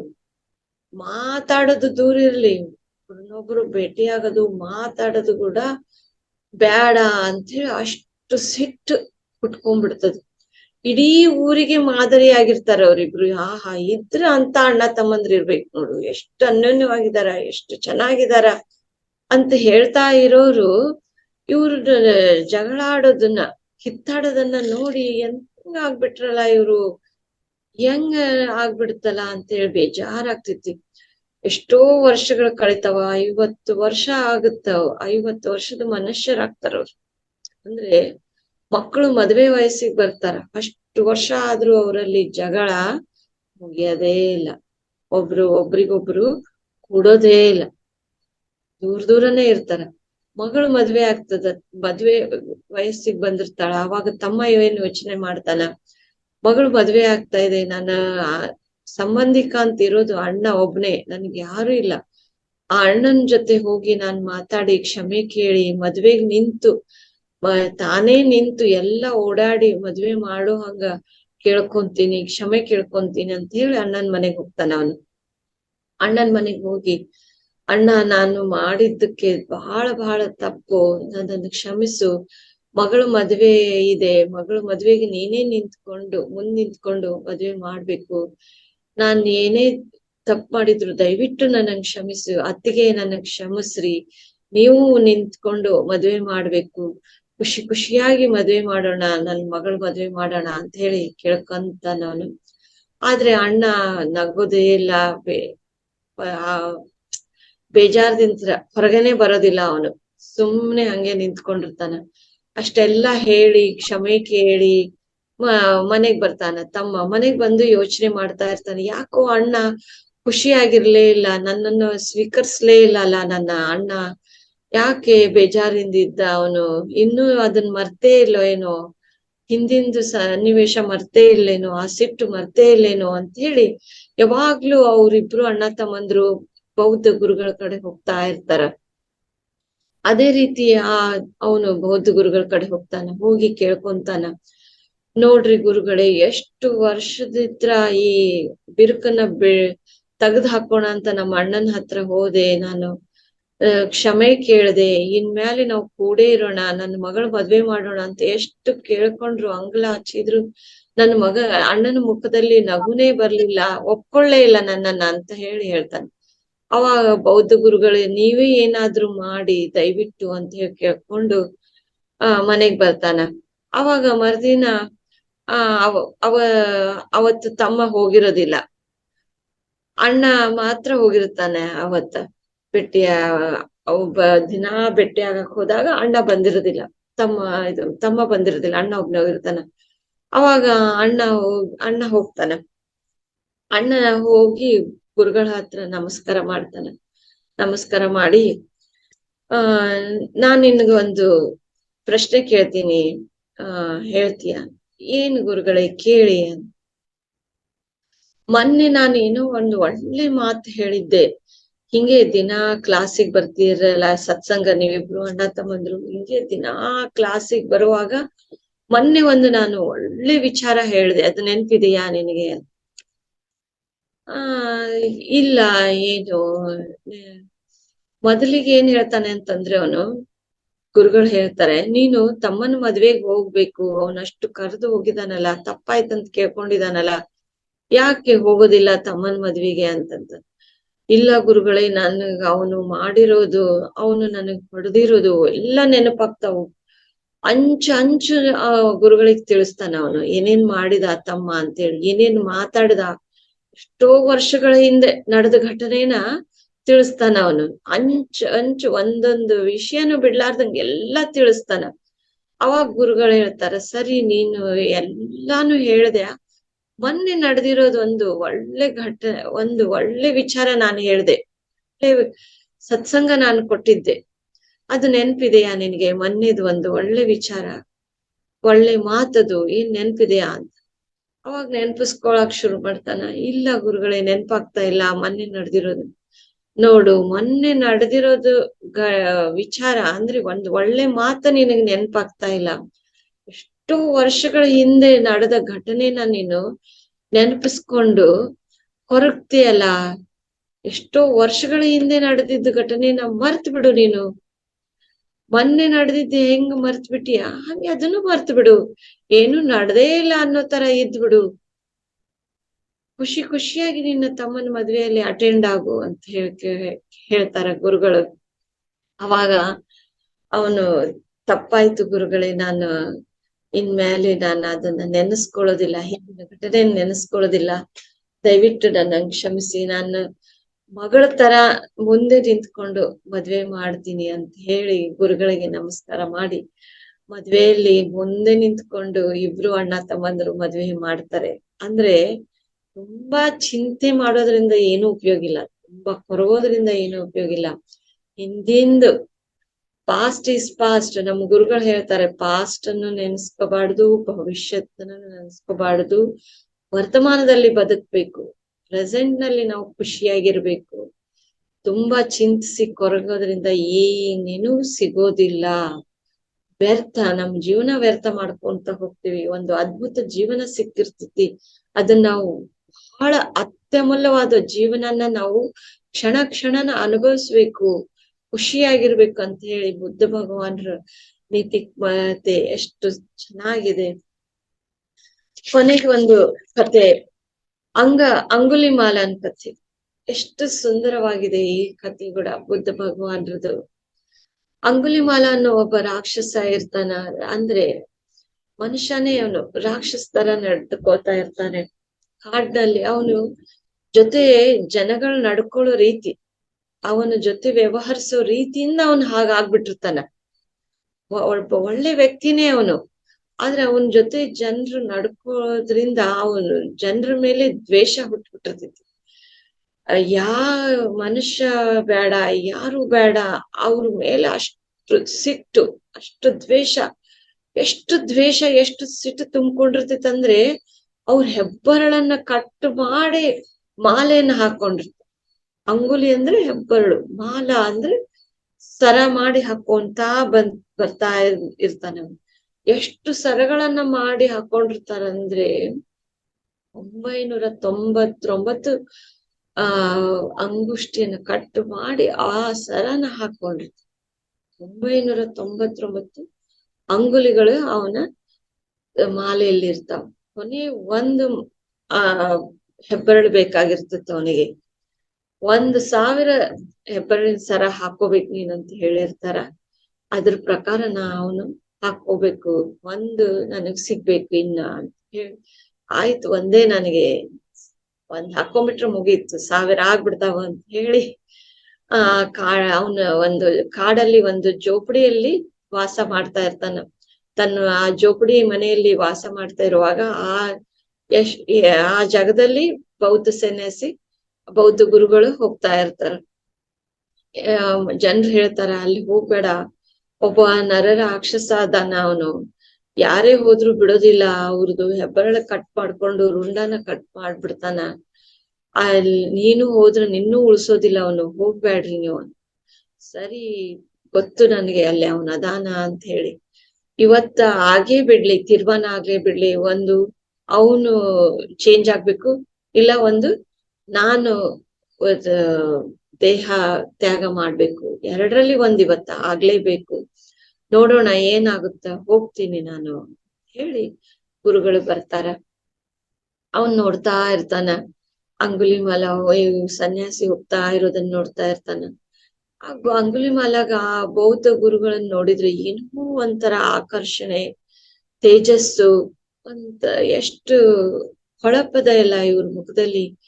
ಈ ಮನುಷ್ಯನ ಕೊಲ್ಲೋದು ಬೇಡ, ಹಾಗೆ ಬಿಟ್ಬಿಟ್ರಾಯ್ತು, ಯಾರೋ ಏನೋ ಒಂಥರ ನನ್ಗೆ ಆಕರ್ಷಣೆ ಅನಿಸ್ತಾ ಇದೆ ಈ ಮನುಷ್ಯನ್ ನೋಡಿ, ಹಾಗೆ ಹೋಗ್ಲಿಕ್ ಬಿಡೋಣ ಅಂತೇಳಿ, ಹೋಗು ನೀನ್ ಇಲ್ಯಾಕ್ ಬಂದಿ, ನಾನು ಕೆಟ್ಟವನದಿನಂತ ಗೊತ್ತಿಲ್ಲ, ನಾನು ಯಾರನ್ನೂ ಉಳಿಸೋದಿಲ್ಲ ಅಂತ ಗೊತ್ತಿಲ್ಲ, ಎಲ್ಲಾರ್ನು ಈ ನನ್ನ ಜಾಗದಲ್ಲಿ, ಈ ನನ್ನ ದಾರಿಯಲ್ಲಿ ಯಾರು ಬರ್ತಾರನ್ನ ಸಾಯಿಸ್ತೀನಂತ ನಿನ್ ಗೊತ್ತಿಲ್ವಾ, ಹೆಂಗ್ ಬಂದಿ ನೀನು, ಗೊತ್ತು ನನಗೆ, ಆದ್ರೂ ಬಂದಿದ್ದೀನಿ ನಾನು, ಹೋಗು, ಹಂಗೆಲ್ಲಾ ಹುಚ್ಚ ಇದ್ದಂಗ ಅದಿಯಲ್ಲ, ಗೊತ್ತಿದ್ರು ಬಂದಿಯಲ್ಲ ನೀನ್, ಸಾಯಿಸ್ತೀನಂತ ಗೊತ್ತಿದ್ರು ಬಂದಿಯಲ್ಲ, ಹೋಗು, ಹೆಚ್ಚಿಗೆ ಮಾತಾಡ್ಬೇಡ, ಹುಚ್ಚದಂಗ ಆಡ್ಬೇಡ ಅಂತ ಹೇಳ್ತಾನ. ಇಲ್ಲ, ನಾನು ಹುಚ್ಚದಂಗ ಆಡ್ತಾ ಇಲ್ಲ, ನನ್ನನ್ನು ಸಾಯಿಸ್ಬಿಡು, ನನ್ನ ದೇಹ ಸತ್ ಹೋದ್ಮೇಲೆ ಯಾವ್ದಕ್ಕೂ ಪ್ರಯೋಜನ ಇರೋದಿಲ್ಲ, ಇದು ದೇಹ ನಿನಗರ ಪ್ರಯೋಜನ ಆಗ್ತಿತ್ತಲ್ಲ, ಸಾಯಿಸ್ಬಿಡು ಈ ದೇಹನ, ನಿನಗರ ಯೂಸ್ ಆಗ್ತಿತ್ತಲ್ಲ ಅಂತ ಹೇಳ್ತಾನ. ಏನ್ ಹೇಳದಿಯಾ ನೀನು, ಏನ್ ಮಾತಾಡ್ತಾ ಇದೀಯಾ, ಯಾಕೇನು ಪ್ರಯೋಜನ ಇರೋದಿಲ್ಲ, ನೋಡಿಲ್ಲ ನಾನು 999 ಆ ಈ ಹೆಬ್ಬಟ್ಟುಗಳನ್ನ ಹಾಕೊಂಡಿದ್ದೀನಿ. ನಿನ್ನ ಸಾಯಿಸ್ಬಿಟ್ರೆ 1000 ಆಗ್ತಾವ. 1000 ಹೆಬ್ಬಟ್ಟುಗಳನ್ನ ನಾನು ಹಾಕೊಂಡು ಸರವನ್ನು ಹಾಕೊಂಡು ನಾನು ಎಷ್ಟು ಖುಷಿಯಾಗಿ ಜೀವಿಸ್ತಾ ಇದ್ದೀನಿ. ನೀನು ಖುಷಿಯಾಗಿಲ್ಲ, ನಿನ್ನ ಸಮಾಧಾನವಾಗಿಲ್ಲ, ನಿನ್ನಲ್ಲಿ ಬಹಳ ನೋವಿದೆ, ಸಂಕಟ ಇದೆ. ನೀನು ಆದ್ರೂ ಅದನ್ನ ತೋರ್ಗೊಡ್ತಾ ಇಲ್ಲ. ಈ ನನ್ನ ದೇಹನ ನಶ್ವರ ನಿನಗೆ ಯೂಸ್ ಆಗ್ಲಿ, ನನ್ನನ್ನು ಸಾಯಿಸ್ಬಿಡು, ಸಾಯಿಸಿ ನನ್ನ ಹೆಬ್ಬಟ್ಟನ್ನ ತಗೊಂಡ್ಬಿಡು ಅಂತ ಕೇಳ್ತಾನ ಅವನು. ಅವಾಗ ಅಂಗುಲಿಮಾಲ ಆಶ್ಚರ್ಯ ಆಗ್ತೈತಿ. ಯಾಕೆ, ಏನು ನೀವು ಎಷ್ಟು ಆ ಸಾಧ್ವಿ ಭಕ್ತಿಯಿಂದ ನೀವು ಹೇಳ್ತಾ ಇದ್ದೀರಿ, ಎಷ್ಟು ಖುಷಿ ಆಗ್ತಾ ಇದೆ ನಿಮ್ಮ ಮಾತುಗಳನ್ನ ಕೇಳಿ. ಇವತ್ತಿಗೆ ನಾನು ಈ ದೇಹನ ಈ ಕೊಲ್ಲೋದನ್ನ ಬಿಟ್ಬಿಡ್ತೀನಿ, ನನ್ನನ್ನ ನಾನು ನಿಮ್ಮ ಚರಣಗಳಿಗೆ ಅರ್ಪಣೆ ಮಾಡ್ತೀನಿ ಅಂತ ಹೇಳಿ ಆ ಅಂಗುಲಿಮಾಲ ಆ ಗುರುಗಳ ಪಾದಕ್ಕೆ ನಮಸ್ತಾನ. ಅಂದ್ರೆ ಈ ದೇಹದಿಂದ ಏನೇನೂ ಇಲ್ಲ. ಫಸ್ಟ್ ಒಂದು ಗಿಡ ಕಾಣ್ತದ ಅಲ್ಲಿ ಎದುರಿಗೆ, ಆ ಟೊಂಗಿ ಕಟ್ ಮಾಡು ಅಂತ ಹೇಳ್ತಾನ ಗುರುಗಳು. ಆ ದೊಡ್ಡ ಟೊಂಗಿನೇ ಕಟ್ ಮಾಡ್ತಾನ ಅವನು ಅಂಗುಲಿಮಾಲ. ಸರಿ, ಅದನ್ನ ಮತ್ತೆ ಜೋಡ್ಸು ಅಂತ ಹೇಳ್ತಾನ. ಇದನ್ನ ಕಟ್ ಮಾಡಿಂದ ಹೇಗ್ ಜೋಡ್ಸಾಕ್ ಬರ್ತೈತಿ, ನಾನೇನು ದೇವ್ರ ಅದನ್ನ ಜೋಡ್ಸ್ಲಿಕ್ಕೆ ಅಂತ ಹೇಳ್ತಾನ ನಾನು. ಮತ್ ಹಾಗಾದ್ರೆ ಅದನ್ನ ಜೋಡಿಸ್ಲಿಕ್ಕೆ ನಿನ್ಗೆ ಬರೋಲ್ಲ ಅಂದ್ರೆ ಕಟ್ ಮಾಡಕ್ಕೂ ನಿನ್ಗೆ ಅಧಿಕಾರ ಇಲ್ವಲ್ಲ, ನೀ ಯಾಕೆ ಕಟ್ ಮಾಡ್ದೆ? ಅದನ್ನ ಕಟ್ ಮಾಡ್ಬಾರ್ದು. ಅದೇ ರೀತಿ ಮನುಷ್ಯ ಜೀವನನು ಅಷ್ಟೇ. ನಿನಗ ಅದನ್ನ ಮತ್ತೆ ಜೀವ ಕೊಡಾಕ್ ನಿನ್ನ ಕೈಲಿ ಆಗಲ್ಲ ಅಂತಂದ್ರೆ ನಿನಗ ಸಾಯಿಸೋ ಅಧಿಕಾರನೂ ನಿನಗಲ್ಲಿಲ್ಲ. ಈ ಕಥೆನ ಕೇಳಿ ಅವನಿಗೆ ಮನಸ್ಸು ಬಹಳ ಚೇಂಜ್ ಆಗ್ತೈತಿ. ಹೌದಲ್ಲ, ನಾನು ಯಾರು? ನಾನು ಸಾಯಿಸ್ಲಿಕ್ಕೆ ನಾನ್ ಯಾರು? ಅದನ್ನ ಜೋಡಿಸ್ಲಿಕ್ಕೆ ಅಧಿಕಾರ ಇಲ್ಲ, ಜೋಡ್ಸಾಕೆ ನನಗ್ ಬರಂಗಿಲ್ಲ ಅಂದ್ರೆ ಸಣ್ಣ ಹುಡುಗರು ಸತ್ಯಕ್ ಮಾಡ್ತಾರ ಈ ಕೆಲಸ. ನನಗೆ ಮಾಡಕ್ ಆಗಲ್ಲ ಈ ಕೆಲಸ, ಜೋಡ್ಸೋದು ಮತ್ತೆ ಜೀವ ಕೊಡುವಂತ ಕೆಲಸ ನನ್ ಕೈಲಿ ಮಾಡಕ್ ಆಗಲ್ವಲ್ಲ. ಬಹಳ ನನ್ನಿಂದ ತಪ್ಪಾಯ್ತು ಗುರುಗಳೇ, ಇನ್ಮೇಲಿಂದ ನಾನು ಫುಲ್ ಚೇಂಜ್ ಆಗ್ತೀನಿ, ನನ್ನನ್ನು ನಿಮ್ ಜೊತೆ ಕರ್ಕೊಂಡು ಹೋಗಿ ನಾನು ನಿಮ್ ಜೊತೆ ಬರ್ತೀನಿ ಅಂತ ಹೇಳಿ ಆ ಅಂಗುಲಿಮಾಲ ಅವತ್ತ ಮನಸ್ಸು ಪರಿವರ್ತನೆ ಮಾಡ್ಕೊಂಡು ಗುರುಗಳ ಜೊತೆ ಹೋಗ್ತಾನೆ. ನೋಡ್ರಿ ಎಷ್ಟು ಅದ್ಭುತವಾದ ಕತೆ. ಅಂತ ನರ ರಾಕ್ಷಸರನ್ನ ಚೇಂಜ್ ಮಾಡಿದಂತ ಬುದ್ಧ ಗುರುಗಳಿಗೆ ಅನಂತ ಕೋಟಿ ಪ್ರಣಾಮಗಳು. ಒಂದು 12 ವರ್ಷದ ಹುಡುಗ, 12 ವರ್ಷದ ವಯಸ್ಸಾಗಿರುವಂತ ಹುಡುಗ, ಅವನು ರೇಸ್ ನಲ್ಲಿ ಯಾವಾಗ್ಲೂ ಫಸ್ಟ್ ಬರ್ತಾ ಇರ್ತಾನೆ, ಯಾವಾಗ್ಲೂ ಮುಂದೆ ಇರ್ತಾನ. ಅವನು ಎಷ್ಟೇ ಚೆನ್ನಾಗಿ ಅವನ್ ಮುಂದೆ ಬಂದವರು ಎಲ್ಲ ಸೋಲ್ತಿರ್ತಾರೆ, ಅವನೇ ಗೆಲ್ತಿರ್ತಾನ. ದೊಡ್ಡ ಅವನಿಗಿಂತ 4-5 ವರ್ಷದವ್ರು ದೊಡ್ಡವ್ರು ಇದಾರಂದ್ರು ಕೂಡ ಅವನೇ ಗೆಲ್ತಿರ್ತಾನ ರೇಸಲ್ಲಿ. ಮುಂದ್ ಓಡೋಡೋಡೋಡೋಡೋಡ್ ಹೋಗಿ ಮುಂದೆ ತಲ್ಲಬಹುದು, ಫಸ್ಟ್ ಬರೋದು. ಸಂತೋಷವಾಗಿರ್ತಾನ. ಅವನು ಯಾವಾಗ್ಲೂ ಒಬ್ಬ ಗುರುಗಳನ್ನ ಭೇಟಿ ಆಗ್ತಾ ಇರ್ತಾನೆ. ರೇಸ್ ಮುಗಿದ ತಕ್ಷಣ ಆ ಗುರುಗಳ ಕಡೆ ಹೋಗೋದು. ನೋಡ್ರಿ ಗುರುಗಳೇ, ನಾನು ಇವತ್ತ ಗೆದ್ದೆ, ಈ ರೀತಿ ಇತ್ತು ನಂದು ಇವತ್ತ ಅನುಭವ, ಈ ರೀತಿ ಇತ್ತಂತ ದಿನಾ ಹೋಗಿ ಆ ಗುರುಗಳ ಕಡೆ ಹೋಗ್ತಾ ಇರ್ತಾನ, ಹೇಳ್ತಿರ್ತಾನ. ನನಗಿನ್ನ ಹೆಚ್ಚಿಗೆ ವಯಸ್ಸಿನವ್ರು ಬರ್ತಾ ಇದ್ದಾರೆ, ದೊಡ್ಡವರು ಬರ್ತಾ ಇದ್ದಾರೆ, ಆದ್ರೂ ಅವ್ರ ಜೊತೆ ನಾನು ಕಾಂಪೀಟ್ ಮಾಡಿ ನಾನೇ ಗೆಲ್ತಾ ಇದ್ದೀನಿ ಅಂತ ಹೇಳ್ತಾನ ಗುರುಗಳಿಗೆ. ಅವಾಗ ಗುರುಗಳು ಹೇಳ್ತಾರ, ಇವತ್ತಿನ ಕಾಂಪಿಟೇಷನ್ ನಲ್ಲಿ ಕೊನೆಗೆ ಒಬ್ಬ ದಂಪತಿ ಇದಾರ, ಒಬ್ರಿಗೆ ನಡಿಲಿಕ್ ಬರುವುದಿಲ್ಲ, ಆ ತಾಯಿಗೆ ಕಣ್ಣು ಕಾಣೋದಿಲ್ಲ, ಅವ್ರ ಜೊತೆ ನೀನು ಕಾಂಪೀಟ್ ಮಾಡಿ ಗೆದ್ದು ಬಾ, ಫಸ್ಟ್ ಬಾ ಅಂತ. ಸರಿ ಆಯ್ತು, ಗೆದ್ದು ಬರ್ತೀನಿ ಅಂತ ಹೇಳಿ ಅವ್ರಿಬ್ಬರನ್ನು ಕರ್ಕೊಂಡ್ ಬಂದು ಆ ಸ್ಪರ್ಧಾ ಜಾಗದಲ್ಲಿ ಕರ್ಕೊಂಡು ಹೋಗ್ತಾರೆ. ಒಬ್ರಿಗೆ ನಡೆಯಕ್ ಬರಂಗಿಲ್ಲ, ಅವಳಿಗೆ ಕಣ್ಣಿರೋದಿಲ್ಲ. ಅವನು ಯಾವಾಗ್ಲೇ ರೇಸಲ್ಲಿ ಫಸ್ಟ್ ಬರ್ಲಿ ಫಸ್ಟ್ ಬಂದಾಗ ಜೋರಾಗಿ ಎಲ್ಲಾರು ಚಪ್ಪಾಳೆ ಹಾಕೋದು ಮುಖಾಂತರ ಅವನಿಗೆ ಎನ್ಕರೇಜ್ ಮಾಡ್ತಿರ್ತಾರೆ. ಖುಷಿಯಾಗಿ ನಗ್ತಾ ಜೋರಾಗಿ ಚಪ್ಪಾಳೆ ಹಾಕ್ತಾ ಇರ್ತಾರ. ಆ ಚಪ್ಪಾಳೆಯಿಂದ ಇನ್ನೂ ಎನ್ಕರೇಜ್ ಆಗ್ತಾ ಇರ್ತಾನ ನಾನು, ಇನ್ನೂ ಎನ್ಕರೇಜ್ ಆಗಿ ಮತ್ತೆ ಹೆಚ್ಚು ಗೆಲ್ಬೇಕು, ಇನ್ನೂ ಹೆಚ್ಚು ಗೆಲ್ಬೇಕಂತಿರ್ತಾನೆ. ಯಾವಾಗ ಈ ದಂಪತಿಗಳು ಒಬ್ಬ ವಯಸ್ಸಾದ ದಂಪತಿಗಳ ಜೊತೆ ಕಾಂಪೀಟ್ ಮಾಡಿ ಗೆದ್ದು ಬರ್ತಾನ, ಅವಾಗ ಯಾರು ಒಬ್ರು ಒಂದು ಕ್ಲಾಪ್ಸ್ ಹಾಕೋದಿಲ್ಲ, ಶಾಂತ ಇರ್ತಿತ್ತು ಆ ಮೈದಾನ. ಇವತ್ತ ನಾನು ಯಾವಾಗ್ಲೂ ಗೆದ್ದು ಬಂದಾಗ ಜೋರಾದ ಚಪ್ಪಾಳೆ ಕ್ಲಾಪ್ಸ್ ಗಳು ಬರ್ತಾ ಇದ್ವು. ಇವತ್ತು ನಾನು ಈ ದಂಪತಿಗಳ ಜೊತೆ, ವಯಸ್ಸಾದ ದಂಪತಿಗಳ ಜೊತೆ ಗೆದ್ದು ಬಂದಿದ್ದೇನೆ, ನನ್ಗೇನು ಒಂದು ಕ್ಲಾಪ್ಸ್ ಬರ್ತಾ ಇಲ್ಲ, ಹೊಗಳಿಕೆ ಬರ್ತಾ ಇಲ್ಲಲ್ಲ, ಯಾಕೆ ಅಂತ ಹೇಳಿ ಗುರುಗಳ ಹತ್ರ ಹೋಗ್ತಾನೆ. ಗುರುಗಳ ಹತ್ರ ಕೇಳ್ತಾನ, ಯಾಕೆ ಗುರುಗಳೇ, ನಾನು ಇವತ್ತೂ ಗೆದ್ದು ಬಂದಿದ್ದೇನಲ್ಲ, ಈ ದಂಪತಿಗಳ ಜೊತೆ ನಾನು ಗೆದ್ದು ಬಂದಿದ್ದೇನಲ್ಲ, ಯಾಕೆ ನನಗೆ ಕ್ಲಾಪ್ಸ್ ಸಿಗ್ತಾ ಇಲ್ಲ, ಎನ್ಕರೇಜ್ಮೆಂಟ್ ಸಿಗ್ತಾ ಇಲ್ಲ, ಹೊಗಳಿಕೆ ಸಿಗ್ತಾ ಇಲ್ಲ, ಯಾಕೆ, ಏನು ಅಂತ ಹೇಳ್ತಾನ. ಯಾಕೆಂದ್ರೆ ನೀನು ಅವ್ರಿಬ್ಬರ ಜೊತೆ ಕೈ ಹಿಡ್ಕೊಂಡು ಮುಂದ್ ಬಾ, ಅವಾಗ್ ನೋಡು ನಿನ್ಗೆ ಎಷ್ಟು ಕ್ಲಾಪ್ ಸಿಗ್ತಾವ, ಎಷ್ಟು ಹೊಗಳಿಕೆ ಸಿಗ್ತಾವ, ನೀನ್ ನೋಡಿ ಅಂತೇನೆ.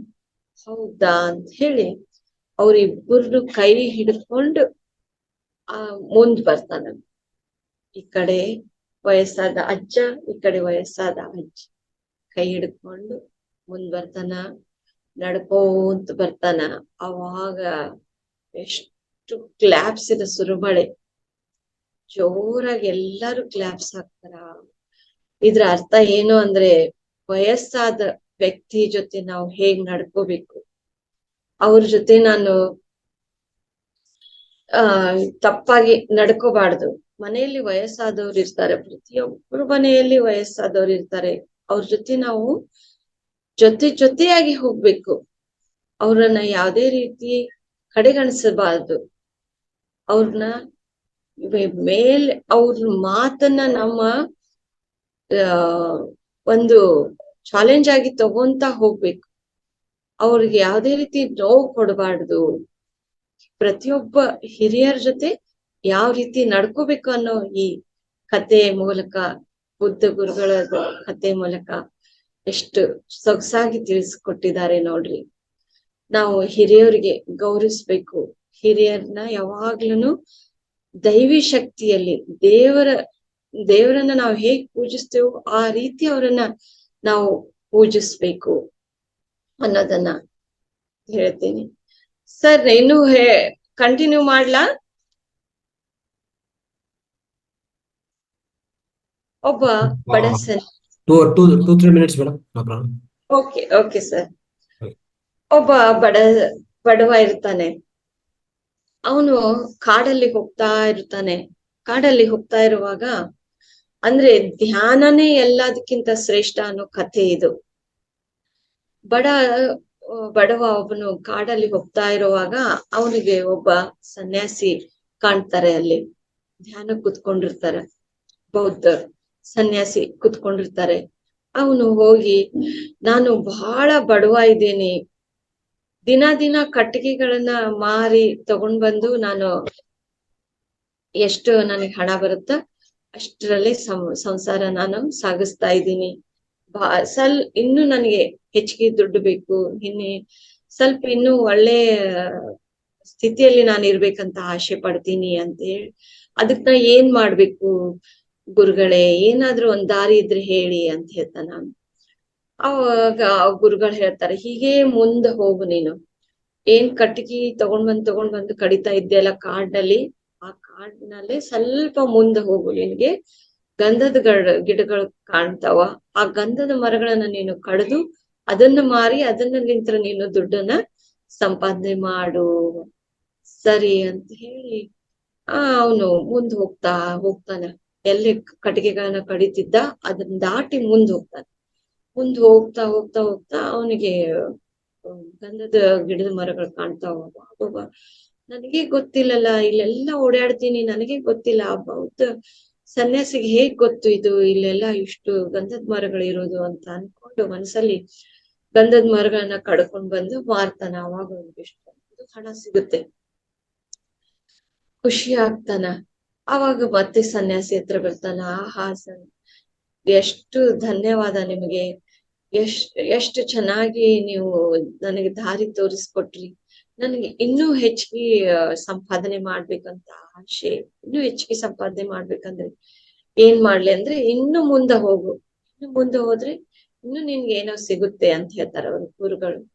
ಸರಿ ಅಂತ ಹೇಳಿ ಅವ್ರು ಇನ್ನು ಮುಂದೆ ಹೋಗ್ತಾನ. ಮುಂದೆ ಹೋದ್ರೆ ಬಂಗಾರದ ಗಣಿ ಅಂದ್ರೆ ಅಗದ್ರೆ, ಆ ಗುಡ್ಡನ ಅಗದ್ರೆ ಅಲ್ಲೇ ಬಂಗಾರದ ಗಣಿ ಎಲ್ಲ ಸಿಗ್ತಾ ಇದೆ ಅವನಿಗೆ. ಅದನ್ನ ತಗೊಂಡ್ ಬಂದು ಮಾರಿದ್ರೆ ಡಬ್ಬಲ್ ಹಣ, ಮತ್ತೆ ಆ ಗಂಧದ ಮರದಿಂದ ಏನ್ ಸಿಗ್ತಿತ್ತು ಅದ್ರಕ್ಕಿಂತ ಡಬ್ಬಲ್ ಹಣ ಸಿಗಾಕ್ ಶುರು ಆಗ್ತಿತ್ತು. ಬಂಗಾರನ ತಗೊಂಡ್ ಬಂದು ಮಾರ್ತಾ ದೊಡ್ಡ ಶ್ರೀಮಂತ ಆಗ್ಬಿಡ್ತಾನ. ದೊಡ್ಡ ಶ್ರೀಮಂತ ಆಗಿ ಅವಾಗೂ ಅವನಿಗೆ ತೃಪ್ತಿ ಇಲ್ಲ, ಖುಷಿ ಇಲ್ಲ. ಮತ್ತೆ ಹೋಗ್ತಾನ ಸನ್ಯಾಸಿ ಹತ್ರ. ನಾನು ಎಷ್ಟು ಸಂಪಾದನೆ ಮಾಡ್ತಾ ಇದ್ದೀನಿ, ಎಷ್ಟು ಸಿಗ್ತಾ ಇದೆ ನನಗೆ, ಅಷ್ಟು ಸಿಗ್ತಾ ಇದ್ರೆ ಇನ್ನೂ ತೃಪ್ತಿ ಇಲ್ಲ ಗುರುಗಳೇ, ಇನ್ನೂ ಬೇಕನ್ನಿಸ್ತಾ ಇದೆ ಅಲ್ಲ. ಸರಿ, ಇನ್ನು ಮುಂದೆ ಹೋಗು ನೀನು, ಇನ್ನು ನಿನ್ಗೆ ಸಿಗುತ್ತೆ. ಇನ್ನು ಮುಂದೆ ಹೋದ್ ವಜ್ರದ ಗಣಿ. ಏನಿದು, ಎಂತ ಅದ್ಭುತ, ನನಗೆ ಗೊತ್ತಿಲ್ಲಲ್ಲ ಇವೆಲ್ಲ ಇಲ್ಲಿದಾವಂತ. ಆ ಸನ್ಯಾಸಿಗೆ ಹೇಗ್ ಗೊತ್ತು ಅಂತ ಹೇಳಿ ವಜ್ರದ ಗಣಿ ಮುಖಾಂತರ ತಗೊಂಡ್ ಬಂದು ಮಾರಿ ಇನ್ನ ಸಂಪಾದಿಸಕ್ ಶುರು. ಇನ್ನ ದೊಡ್ಡ ಶ್ರೀಮಂತ, ಇಡೀ ಜಗತ್ತಿಗೆ ದೊಡ್ಡ ಶ್ರೀಮಂತ ಆಗ್ಬಿಡ್ತು. ಇನ್ನು ತೃಪ್ತಿ ಇಲ್ಲ ಅವನಿಗೆ, ಇನ್ನು ಸಮಾಧಾನ ಇಲ್ಲ.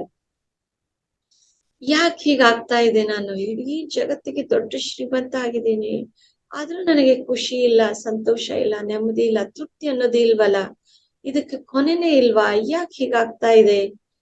ಆ ಸನ್ಯಾಸಿ ನೋಡಿದ್ರೆ ಎಷ್ಟು ಆನಂದವಾಗಿದ್ದಾನೆ.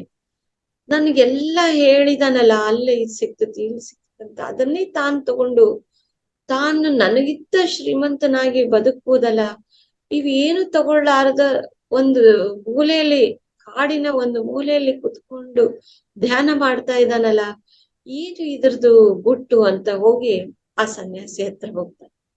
ಕೇಳ್ತಾನ, ಅಲ್ಲ ಗುರುಗಳೇ, ನನಗೆ ಹೇಳ್ತಾ ಇದ್ದೀರಿ ಎಲ್ಲೆಲ್ಲಿ ಏನೇನ್ ಸಿಕ್ತಿತ್ತಂತೆ ಎಲ್ಲ ನಿಮಗ ಗೊತ್ತು, ನೀವೇ ಅದನ್ನ ತಗೊಂಡು ನನಗಿಂತ ಚೆನ್ನಾಗಿ, ನನಗಿಂತ ಹೆಚ್ಚು ಶ್ರೀಮಂತ ಆಗ್ಬೋದಲ್ಲ, ನನಗಿಂತ ಇನ್ನೂ ಚೆನ್ನಾಗಿ ಬದುಕ್ಬೋದಲ್ಲ, ಹೆಂಡತಿ ಮಕ್ಕಳನ್ನ ತೃಪ್ತಿಪಡಿಸಿ ನೀವು ತೃಪ್ತಿಯಾಗಿ ಇನ್ನೂ ಚೆನ್ನಾಗಿ ಬದುಕ್ಬೋದಿತ್ತಲ್ಲ, ಇವೇನು ಬೇಡ ಅಂತ ಇಲ್ಲಿ ಮೂಲೆಯಲ್ಲಿ ಕುತ್ಕೊಂಡು ಧ್ಯಾನಸ್ಥರಾಗಿದ್ದೀರಲ್ಲ, ಯಾಕೆ, ಏನು ಅಂತ ಕೇಳ್ತಾ ಇದ್ದಾರೆ.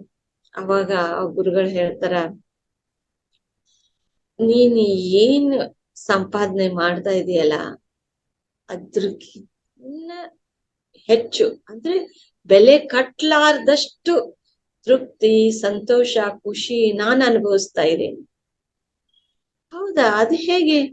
ನಿಮ್ ಹತ್ರ ಏನೂ ಇಲ್ಲ, ಎಲ್ಲಾ ಸಂಪಾದಿಸ್ತಾ, ಎಲ್ಲಾ ಖುಷಿ, ಸಂತೋಷ, ಪರಮಾನಂದವನ್ನ ಅನುಭವಿಸ್ತಾ ಇದ್ದೀನಿ ಅಂತ ಹೇಳ್ತೀರಲ್ಲ, ಅದ್ ಹೇಗೆ?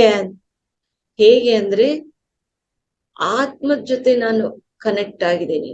ನಮ್ಮ ಒಳಗಡೆ ಒಂದು ಸೂಕ್ಷ್ಮ ಇದೆ, ಅದ್ರ ಜೊತೆ ನಾವು ಕನೆಕ್ಟ್ ಆಗಿ ಧ್ಯಾನ ಸ್ಥಿತಿಯಲ್ಲಿದ್ದೇನೆ. ಆ ಧ್ಯಾನ ಮಾಡ್ಕೊಂತ ಬರ್ತಾ ಇರೋದ್ರಿಂದ ನಿನಗೇನ್ ಸಿಗ್ತಾ ಇಲ್ಲ ಅದೆಲ್ಲ ನನಗ್ ಅದೆಲ್ಲ ಖುಷಿ ನಾನ್ ಪಡ್ಕೊಂಡಿದ್ದೀನಿ. ನೀನು ಮಾಡ್ ನೋಡು ಇದನ್ನ, ಒಂದ್ಸತಿ ನೀನು ನನ್ ಹೇಳ್ದಂಗ್ ಮಾಡು, ನಿನ್ಗೆ ಗೊತ್ತಾಗುತ್ತ. ಅವಾಗ ಅವನು ಆ ಗುರುಗಳ ಜೊತೆ ಕುತ್ಕೊಂಡು ಧ್ಯಾನ ಮಾಡಕ್ ಶುರು ಮಾಡ್ತಾನೆ. ಸ್ವಲ್ಪ ದಿನ ತನ್ನ ಸಂಪಾದನೆ ಎಲ್ಲ ನಿಲ್ಲಿಸ್ತಾನೆ.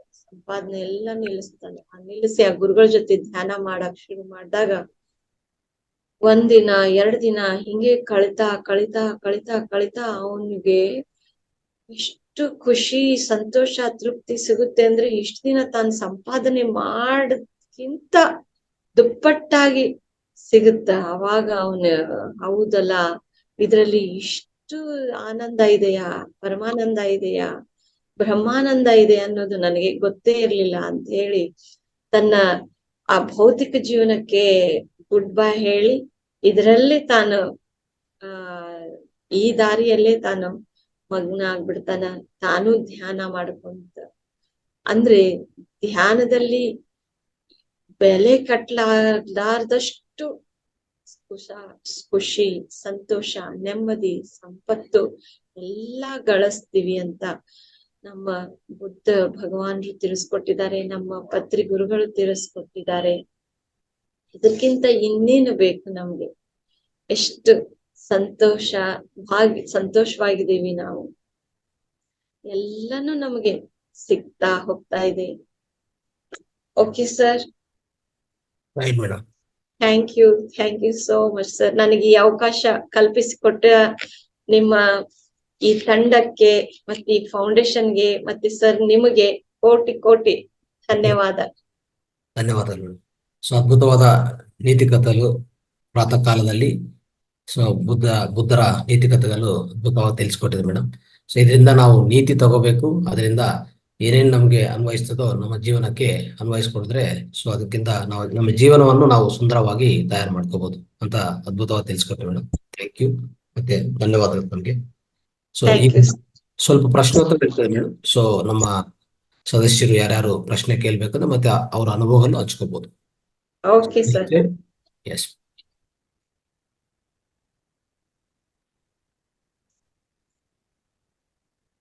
ರೈಟ್ ಸ್ನೇಹಿತರೆ, ಪ್ರಶ್ನೆಗಳು ಮತ್ತೆ ನಿಮ್ಮ ಅನುಭವ ಹಂಚ್ಕೊಳ್ಳಿಕ್ಕೆ ದಯವಿಟ್ಟು ಹ್ಯಾಂಡ್ ರೈಸ್ ಮಾಡಿ.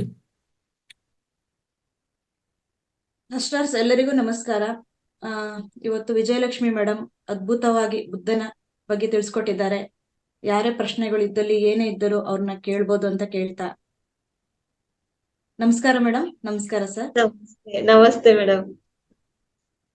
ಈ ಮುಂಜಾವು ಬುದ್ಧನ ಬಗ್ಗೆ ಬುಧವಾರ ಅದ್ಭುತವಾಗಿ ಅವರ ನೀತಿ ಕಥೆಗಳು ಪ್ರತಿಯೊಂದನ್ನು ಕೂಡ ನಮ್ಗೆ ಕೂಲಂಕುಷವಾಗಿ ನೀವು ತಿಳಿಸ್ಕೊಟ್ಟಿದ್ದಾರ. ಅವ್ರ ಬಗ್ಗೆ ನೀವೇ ಹೇಳಿದ ಗಣ್ಯರು, ನಾವು ತಿಳ್ಕೊಂಡವ್ರು ನಾವೇ ಧನ್ಯರು ಅಂತ ಹೇಳ್ತಾ ಸರ್ವಕಾಲಕ್ಕೂ ಅವರ ಮಾತು ನೀತಿ ಕಥೆಗಳು ಬುದ್ಧ ಅಂತಂದ್ರೇನೆ ಒಂದು ಪ್ರಬುದ್ಧತೆ. ಅವ್ರ ಬಗ್ಗೆ ಯಾವಾಗ್ಲೂನು ಕೇಳ್ತಾ ಇದ್ರೆ ಸಂತೋಷ ಆಗುತ್ತೆ. ಹಾಗಾಗಿ ಇವತ್ತು ನಾವು ಒಳ್ಳೆ ಖುಷಿಯಾಗಿದೆ ಮೇಡಮ್ ಅವ್ರ ಬಗ್ಗೆ ಕೇಳಿ ನಿಮ್ಮಿಂದ. ಮತ್ತೊಮ್ಮೆ ನಿಮಗೆ ಧನ್ಯವಾದಗಳನ್ನ ತಿಳಿಸ್ತಾ ಥ್ಯಾಂಕ್ ಯು ಮ್ಯಾಮ್.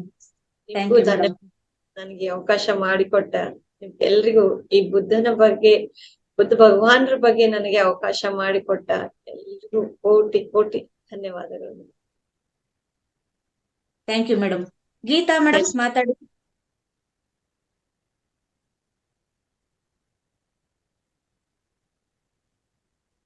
ಅನ್ಮ್ಯೂಟ್ ಕೊಟ್ಟಿದೀವಿ, ಮಾತಾಡಿ. ಅನ್ಮ್ಯೂಟ್ ಮಾಡ್ಕೊಳ್ಳಿ. ಎಲ್ಲರಿಗೂ ಬೆಳಗಿನ ಶುಭೋದಯಗಳೆಲ್ಲ ಮಾಸ್ಟರ್ಸ್ ಮೇಡಮ್ ಅವರಿಗೆ.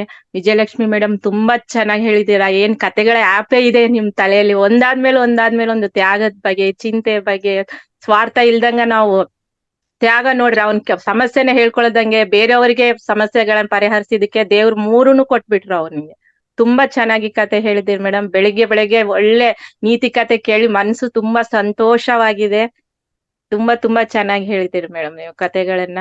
ಇನ್ನ ಕೇಳ್ಬೇಕು ಅನಿಸ್ತಾ ಇದೆ ಕತೆ. ಒಂದಾದ್ಮೇಲೆ ಒಂದು ನಿರ್ಗಳವಾಗಿ ಎಷ್ಟ್ ಚೆನ್ನಾಗಿ ಸರಳವಾಗಿ ಕತೆ ಹೇಳಿದ್ರ. ತುಂಬಾ ಥ್ಯಾಂಕ್ಸ್ ಮೇಡಮ್. ಧನ್ಯವಾದಗಳು. Thank you madam. Thank you Geetha madam. Nanda madam ಮಾತಾಡಿ. ನಮಸ್ತೆ ಗುರುಜಿ. ನಮಸ್ತೆ ಮೇಡಮ್. ನಮಸ್ತೆ ಆಲ್ ಮಾಸ್ಟರ್ಸ್. ಇವತ್ತಿನ ನೀತಿ ಕಥೆಗಳನ್ನ ತಾವು ಹೇಳ್ಬೇಕಾದ್ರೆ ನಾವು ಚಿಕ್ಕ ವಯಸ್ಸಿನಾಗೆ ಚಿಕ್ಕವರಾಗ್ಬಿಟ್ಟಿದ್ವಿ ಮೇಡಮ್. ಕಥೆಗಳನ್ನ ಕೇಳುದು ನೆನಪಾಗ್ಬಿಡ್ತು. ಅಷ್ಟು ಸ್ಪಷ್ಟವಾಗಿ ತಾವು ಪ್ರತಿಯೊಂದು ಕಥೆಗಳನ್ನ ನೀತಿ ಕಥೆಗಳನ್ನ ತಾವು ಹಿಂದಿನ ಇದ್ರೊಳಗ ನಮ್ಗೆ ಕೇಳುದು ನೆನಪಾಯ್ತು. ಪ್ರತಿಯೊಂದು ಕಥೆಯಲ್ಲೂ ಒಂದೊಂದು ನೀತಿಗಳನ್ನ ನಾನು ತಿಳ್ಕೊಂಡಿದ್ದಂದ್ರೆ ಒಂದನ್ನ ನಾವು ತ್ಯಾಗ ಮಾಡಿದ್ರೆ ನಮ್ಗ ನಾವು ಒಂದು ಬೇರೆಯವ್ರ ಸಮಸ್ಯೆಯ ಬಗ್ಗೆ ನಾವು ವಿಚಾರ ಮಾಡಿದಾಗ ನಮ್ಮ ಸಮಸ್ಯೆಗಳು ತಾವಾಗೆ ಬಗೆಹರಿತಾವ ಅಂತ ಅನ್ನೋದು ಗೊತ್ತಾಯ್ತು ಮೇಡಮ್. ಮನಸ್ಸಿನಲ್ಲಿ ದ್ವೇಷ ಭಾವನೆಗಳನ್ನ ಬೆಳೆಸ್ಕೊಂತ ಹೋದಾಗ ಅದು ನೆನಪುಳಿದಿರ್ತದೆ. ಆದ್ರೆ ಒಳ್ಳೆ ಕೆಲಸ ನಾವು ನೆನಪಿಟ್ಕೊಳಕ್ ಆಗುದಿಲ್ಲ. ಅದಕ್ಕ ದ್ವೇಷ ಭಾವನೆಗಳನ್ನ ತ್ಯಜಿಸ್ಬೇಕಂತ ಅನ್ನೋದು. ನಂತರ ಅಂಗುಲಿಮಾಲ ಅವ್ರ ಕಥೆಯಿಂದ ರಾಕ್ಷಸತ್ವವನ್ನು ಎಂತ ರಾಕ್ಷಸನಿದ್ರು ಕೂಡ ನಮ್ಮಲ್ಲಿ ಒಳ್ಳೆ ಭಾವನೆ ಇತ್ತಂದ್ರ ಅವ್ನ ರಾಕ್ಷಸಿ ಗುಣಗಳನ್ನ ನಾವು ತೆಗಿಬಹುದು ಅಂತ ಬುದ್ಧ ಭಗವಾನರಿಂದ ಗೊತ್ತಾಯ್ತು.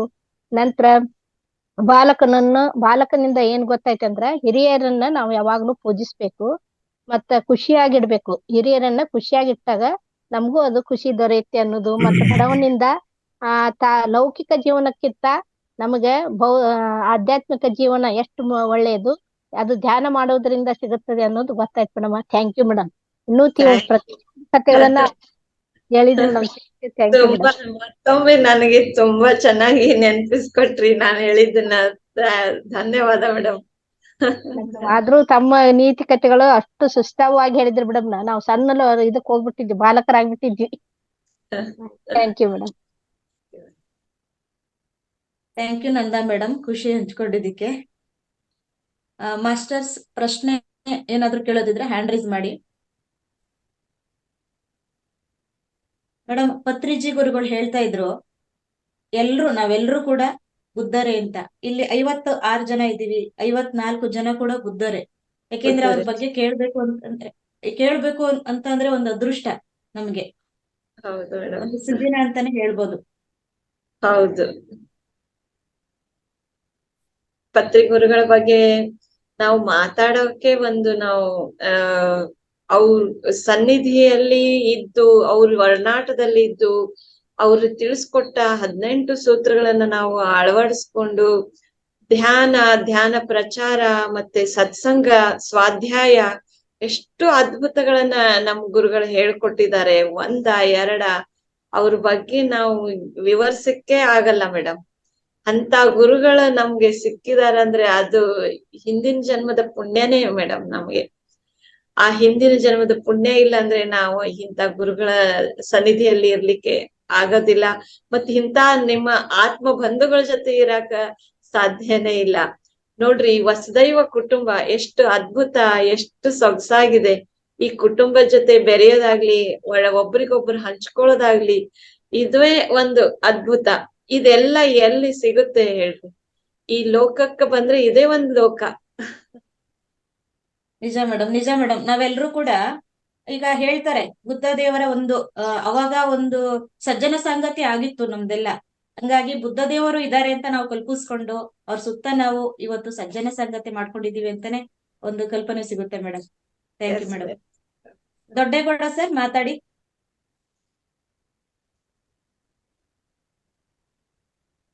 ನಮಸ್ತೆ ಮೇಡಮ್. ನಮಸ್ತೆ ಸರ್. ನಮಸ್ತೆ ಮೇಡಮ್. ಬುದ್ಧ ಬಗ್ಗೆ ಕೇಳ್ತಾ ಇದ್ರೆ ಕೇಳ್ಬೇಕು ಅನ್ನಿಸ್ತಾನೆ ಇರ್ತದೆ. ಯಾಕೆಂದ್ರೆ ಇಡೀ ಪ್ರಪಂಚದಲ್ಲಿ ಈಗಿನ ಪರಿಸ್ಥಿತಿಲಿ ನೋಡ್ತಾ ಇದ್ರೆ ಪ್ರಪಂಚ ನಾನಾ ನೀನಾ ಅನ್ನೋ ಬದುಕು ಎಲ್ಲಾರ್ದಲ್ಲೂ ನಡೀತಾ ಇರ್ತದೆ. ಒಂದ್ ಮನೇಲಿ ತಗೊಂಡ್ರೆ, ಒಂದ್ ದೇಶ ತಗೊಂಡ್ರೆ ನಾನ್ ಮೇಲು ನಾನ್ ಕೇಳು ಅನ್ನೋ ಇದ್ರಲ್ಲಿ ಇರ್ತಾರೆ. ತಾತ್ವಿಕ ಜೀವನ ಅನ್ನೋದೇ ಮರ್ತೋಗ್ಬಿಟ್ಟಿದ್ದಾರೆ ಜನ. ಬುದ್ಧ ಅವ್ರ ಬಗ್ಗೆ ಎಲ್ಲಿ ಕೇಳ್ತಾರೋ ಅವ್ರ ಮನಸ್ಸುಗಳು ಎಲ್ಲಾ ಚೇಂಜ್ ಆಯ್ತದೆ. ಅದೇ ರೀತಿ ಪ್ರಕೃತಿಗೆ ಬುದ್ಧ ಅನ್ನೋದು ಭಗವಂತ ಬಂದಾಗ ಯಾರಿಗೂ ಅರ್ಥ ಆಗಿಲ್ಲ, ಅವ್ರು ಹೋದ್ಮೇಲೆ ಎಲ್ರಿಗೂ ಅರ್ಥ ಆಗಿದೆ ಅನ್ನೋದು ಜನಗಳಿಗೆ ಅರ್ಥ ಆಗಿದೆ. ಬಟ್ ಅದನ್ನ ಪಾಲಿಸ್ಬೇಕು ಅನ್ನೋದು ನಿಮ್ ಕಥೆಗಳು ಎಷ್ಟ್ ಚೆನ್ನಾಗಿ ಹೇಳ್ತೇನೆ ಅಂದ್ರೆ ಅರ್ಥಗರ್ಭಿತವಾಗಿ ಹೇಳ್ತಾ ಇದ್ದೀರಾ. Thank you madam. Thank you sir. ನಮ್ಮ ಅಜ್ಜಿ ಮುಂದೆ ಕುತ್ಕೊಂಡು ನಮ್ಗಂತೂ ಕತೆ ಕೇಳಿಲ್ಲ ನಾವು, ನಿಮ್ ಮುಂದೆ ಕುತ್ಕೊಂಡು ನಾವು ಕೇಳ್ತಾ ಇದ್ರೆ ನಮ್ಗೆ ಅದು ಒಂಥರ ಖುಷಿ ಆಗ್ತಾ ಇದೆ.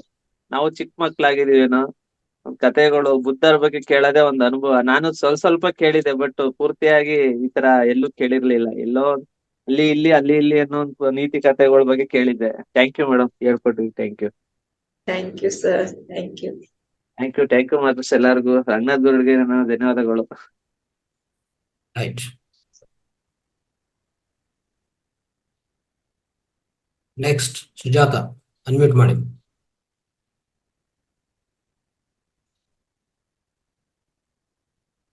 ಸುಜಾತ ಅವ್ರು ಮಾತಾಡಿ, ಅನ್ಮ್ಯೂಟ್ ಮಾಡಿದ್ರಾ?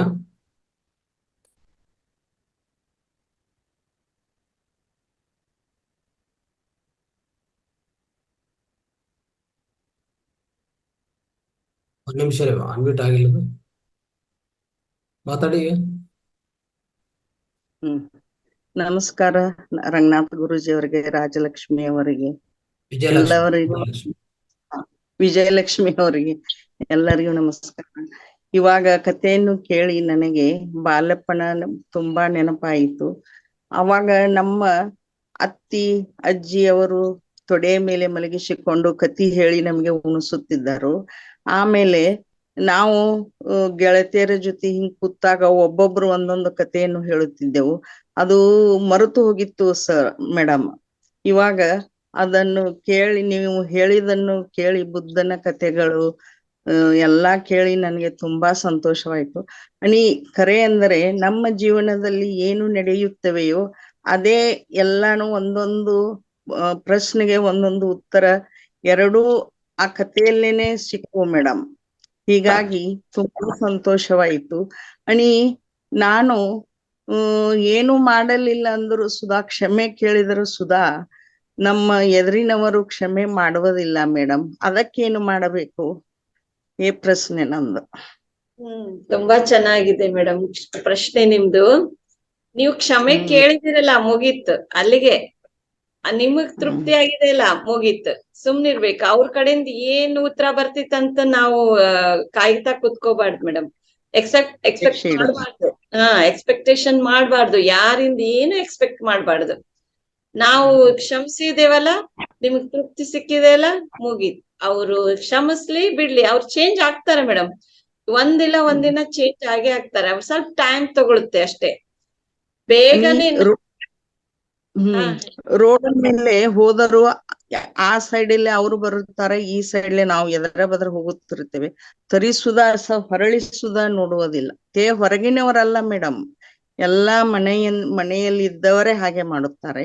ಹೀಗಾಗಿ ಒಂದೊಂದ್ಸಲ ತುಂಬಾ ದುಃಖ ಆಗತ್ತಿತ್ತು. ಆದ್ರೆ ಈ ಫೌಂಡೇಶನ್ಗೆ ಯಾವಾಗ ನಾನು ಜನವರಿಯಲ್ಲಿ ಜಾಯಿನ್ ಆದೇನಲ್ಲ, ಅವಾಗ ಇಷ್ಟು ದಿವಸ 25-30% ಕಮ್ಮಿ ಆಗಿತ್ತು. ಈಗ 50% ನಾದ್ರಂದು ಹೊರಗೆ ಬಂದಿದ್ದೇನೆ. ರಂಗನಾಥ ಗುರುಜಿ ಅವರಿಗೆ ಎಲ್ಲಾ ನನ್ನ ಕತೆ ಗುರುತಿದೆ.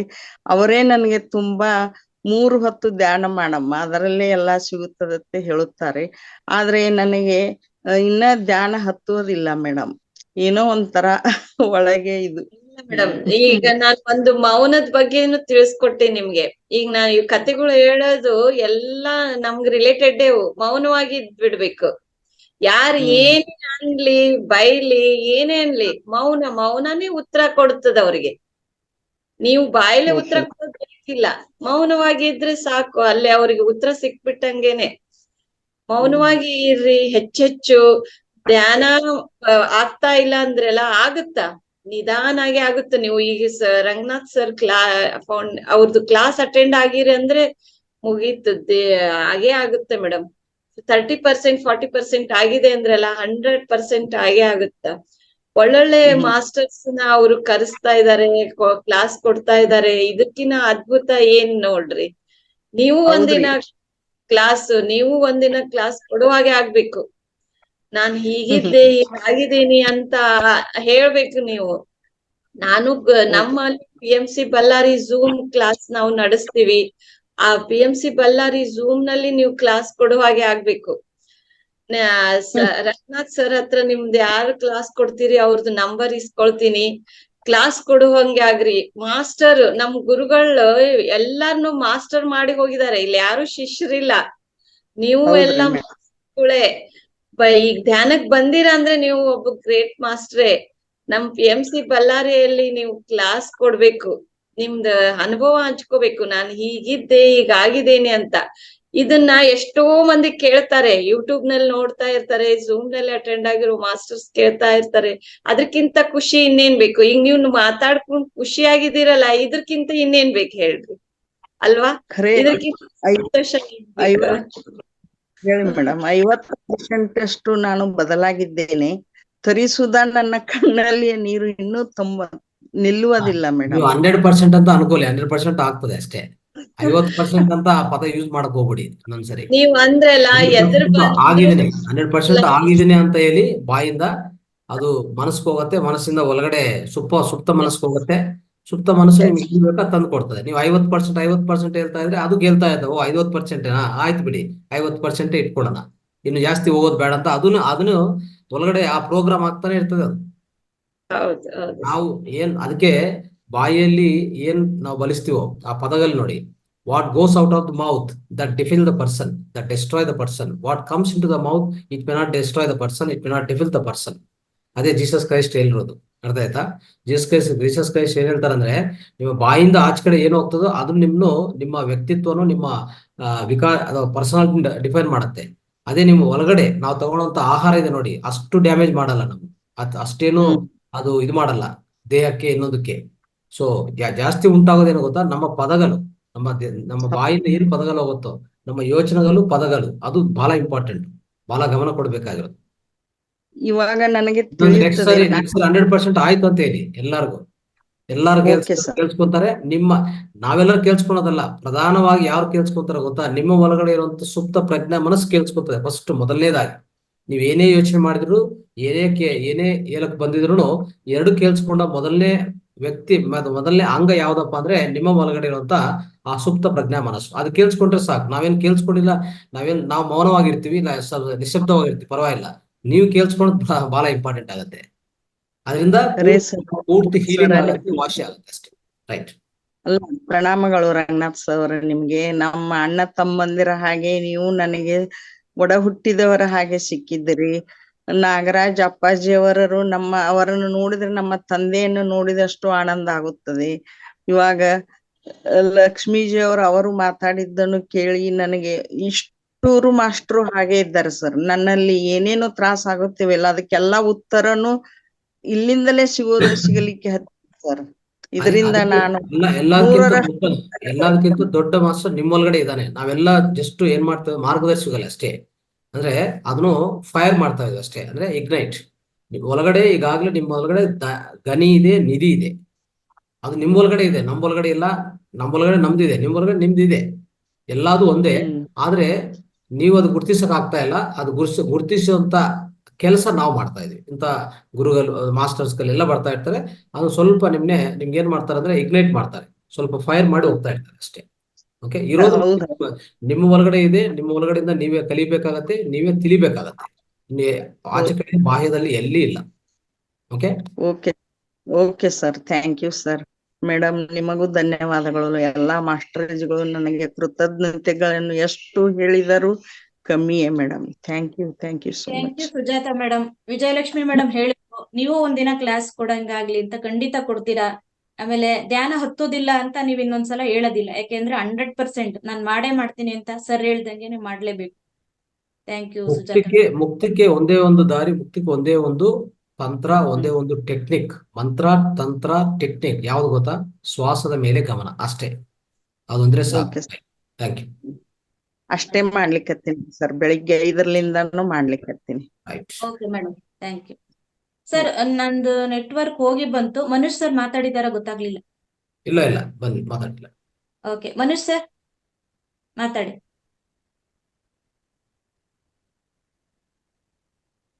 ಎಲ್ಲರಿಗೂ ಶುಭೋದಯ. ರಂಗನಾಥ್ ಸರ್, ಗುರುಜಿ ಅವರಿಗೂ ಧನ್ಯವಾದಗಳು ಮೇಡಮ್. ಮತ್ತೆ ವಿಜಯಲಕ್ಷ್ಮಿ ಅವರ ಇವತ್ತು ಸ್ಟೋರಿ ತುಂಬಾ ಅದ್ಭುತವಾಗಿತ್ತು, ಅಮೇಜಿಂಗ್ ಆಗಿತ್ತು, ತುಂಬಾ ಚೆನ್ನಾಗಿತ್ತು, ಮಾರಲ್ ಚೆನ್ನಾಗಿತ್ತು ಮೇಡಮ್.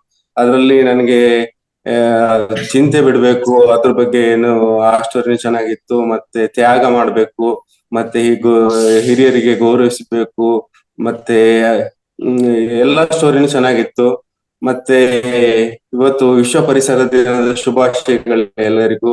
ಎಲ್ಲರೂ ಒಂದೊಂದು ಗಿಡ ನೆಡಿ, ಪರಿಸರನ ಉಳಿಸಿ ಅಂತ ಹೇಳ್ತಾ ನಾನು ನನ್ನ ಮಾತನ್ನು ಮುಗಿಸ್ತೀನಿ. ಧನ್ಯವಾದಗಳು ಸರ್. ನಿಮಗೂ ಶುಭಾಶಯ, ವಿಶ್ವ ಪರಿಸರ ದಿನದ ಶುಭಾಶಯ sir. Thank you sir. Geeta Ballari ಮಾತಾಡಿಮ್ಮ. ಗೀತಾ ಮೇಡಮ್. ನಮಸ್ತೆ ಮೇಡಮ್. ನಾನು ನಿನ್ನೆ ಯೋಗ ಕ್ಲಾಸಿಗೆ ಹೋಗಿದ್ದೆ ಮೇಡಮ್. ನಿನ್ನೆದು ಸತ್ಸಂಗದ್ದು ಮತ್ತೆ ನಾನು ಕೇಳ್ಬೇಕಂದ್ರೆ ಲಿಂಕ್ ಕಳಿಸ್ತಾರ ಸಾರ್? ವಾಟ್ಸ್ಆಪ್ ಅಲ್ಲಿ ಇದೆಯಲ್ಲ, ವಾಟ್ಸ್ಆಪ್ ನಲ್ಲಿ ಇದೆ ಸರ್ ನಿನ್ನೆದು. ವಾಟ್ಸ್ಆಪ್ ಅಲ್ಲಿ ನಿನ್ನೆ ವಿಡಿಯೋ ನಿನ್ನೆನೆ ಹಾಕಿದ್ವಿ. ಪ್ರತಿಯೊಂದು ಅವತ್ತೇ ನಾವು ಇಮಿಡಿಯೇಟ್ ಹಾಕ್ತಿವಿ. Okay, thank you sir. ನಿನ್ನೆ ಮಿಸ್ ಮಾಡ್ಕೊಂಡಿನಿ, ಅದಕ್ಕೆ ನೋಡೋಣ ಅಂತ. ವಿಡಿಯೋಗಳು ಆಲ್ರೆಡಿ ವಾಟ್ಸ್ಆಪ್ ಅಲ್ಲಿ ಇದೆ, ದಯವಿಟ್ಟು ವೀಕ್ಷಿಸಿ. Thank you sir. Thank you madam. Nagasundar sir ಮಾತಾಡಿ. ನಮಸ್ಕಾರ ಮೇಡಮ್. ಅಶ್ವಿನಿ ಮೇಡಮ್ ಅವರು ನಮಸ್ಕಾರ. ರಂಗನಾಥ್ ಸರ್ಗೂ ನಮಸ್ಕಾರ. ಮತ್ತೆ ವಿಜಯಲಕ್ಷ್ಮಿ ಮೇಡಮ್ ಅವ್ರಿಗೂ ನಮಸ್ಕಾರ. ಮತ್ತೆ ಎಲ್ಲಾ ಧ್ಯಾನ ಬಂಧುಗಳಿಗೂ ಬೆಳಗಿನ ಶುಭೋದಯ. ಇವತ್ತಿನ ದಿನ ಏನು ಒಂದು ಇದಿತ್ತು ಸತ್ಸಂಗ, ಬಹಳ ಚೆನ್ನಾಗಿ ನಡ್ಸ್ಕೊಟ್ಟಿದ್ದಾರೆ ವಿಜಯಲಕ್ಷ್ಮಿ ಮೇಡಮ್ ಅವ್ರ. ಕತೆಗಳು ಹೇಳ್ಕೊಂಡು ಹಿಂದೆ ಒಬ್ರು ಹೇಳಿದ್ರು ನಮ್ಗೆ ಅಜ್ಜಿ ಒಳ್ಳೊಳ್ಳೆ ಕತೆಗಳು ಹೇಳ್ತಾ ಇದ್ರು.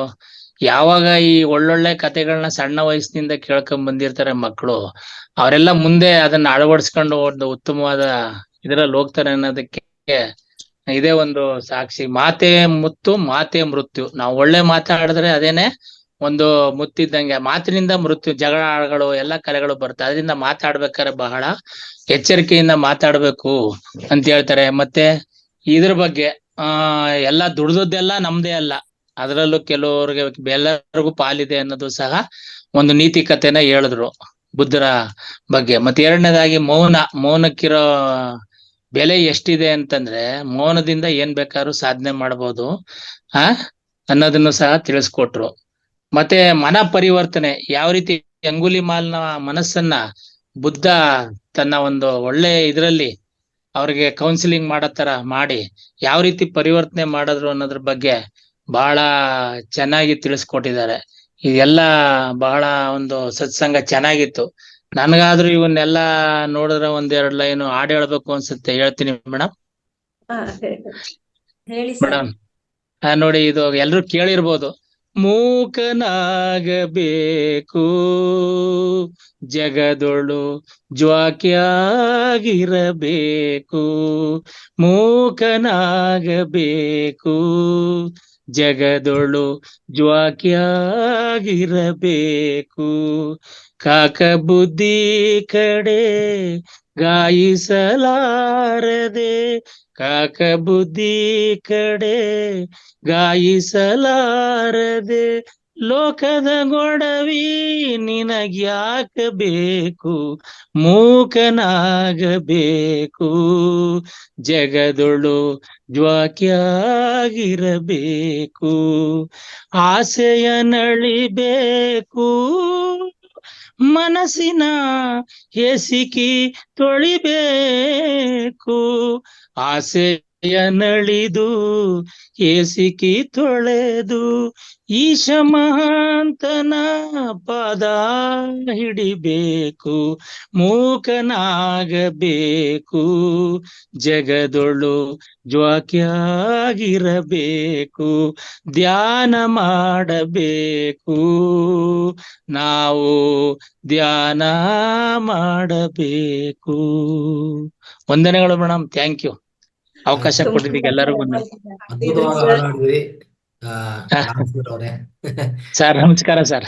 ಎಸ್, ರಿಯಲ್ ಸಂಗೀತಗಾರನೇ ಹಾಡ್ದಾಗಿತ್ತು ಸರ್, ನಿಜವಾಗ್ಲು. ಹೌದು ಮೇಡಮ್, ನಾನು ಇವಾಗ ಕಲಿತಾ ಇದ್ದೀನಿ ಸಂಗೀತನ ಈಗ. Very good, very good. ನೀವೇ ಒಂದು ಮಾರ್ಗದರ್ಶಿ ನಮ್ಮೆಲ್ಲರೂ ಸಂಗೀತ ಕಲಿಯೋದು ಈ ಸಮಯದಲ್ಲಿ. ಹೌದು ಸರ್, ಅದಕ್ಕೆ ವಯಸ್ಸೇನಿಲ್ಲ, ಯಾವ ಅವಾಗ ಪ್ರತಿ ಶನಿವಾರ ನಮ್ಮ ಸದಸ್ಯರಿಗೆ ಅವಕಾಶ ಕೊಡ್ತಾ ಇರ್ತೀವಿ. 10 ನಿಮಿಷ 5 ನಿಮಿಷ ಅವಾಗ ಪ್ರತಿ ಶನಿವಾರ ಬಳಸ್ಕೊಳ್ಳಿ. ಯಾವ್ದೋ ಒಂದು ಹಾಡು, ಒಳ್ಳೆ ಹಾಡು, ಅದು ಜ್ಞಾನಕ್ಕೆ ಸಂಬಂಧಿತ ಹಾಡಕ್ಕೆ ಪ್ರಯತ್ನ. ಖಂಡಿತ ಖಂಡಿತ ಸರ್. ಅದು ನಿಮ್ಗೂ ಸ್ವಲ್ಪ ಬೆಳವಣಿಗೆ ಆಗತ್ತೆ, ಮತ್ತೆ ಇನ್ನೊಬ್ರಿಗೆ ಒಂದು ಜ್ಞಾನ. ಹೌದು ಸರ್, ಹೌದು ಖಂಡಿತ ಖಂಡಿತ. ಎಲ್ಲರಿಗೂ ಒಳ್ಳೇದಾಗಲಿ ಸರ್, ಶುಭವಾಗಲಿ. ವಂದನೆಗಳು. Thank you Nagasundara sir. Thank you madam. Sir ಪ್ರಶ್ನೆ ದೀಪಾ ಮೇಡಮ್ ಮಾತಾಡಿ.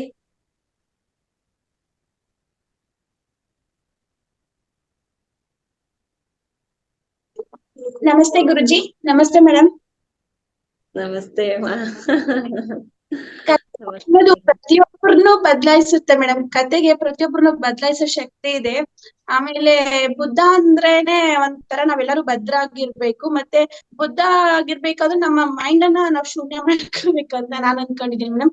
ನಾವೆಲ್ಲರೂ ಬುದ್ಧರು ಅಂತ ಪತ್ರಿಜಿ ಮೊನ್ನೆ ನಾವು ಪಿರಮಿಡ್ ಕ್ಲಾಸಿಗೆ ಹೋದಾಗ ಮೆಸೇಜ್ ಕೊಟ್ಟಿದ್ದಾರೆ. ನಾವೆಲ್ಲರೂ ಬುದ್ಧರಾಗಿರ್ಬಹುದು, ಬುದ್ಧತ್ವ ನಮ್ಮಲ್ಲೇ ಇದೆ ಅಂತಾನು ಸಹ ಹೇಳಿದ್ದಾರೆ. ಕೋಪ ಬಿಡ್ಬೇಕು, ಆಸೆ ಬಿಡ್ಬೇಕು, ಮತ್ತೆ ಯಾರಿಗೂ ಹಿಂಸೆ ಮಾಡ್ಬಾರ್ದು ಅಂತಾನು ಸಹ ಬುದ್ಧನ ತತ್ವಗಳಲ್ಲಿ ನಾವು ತಿಳ್ಕೊಂಡಿದ್ವಿ.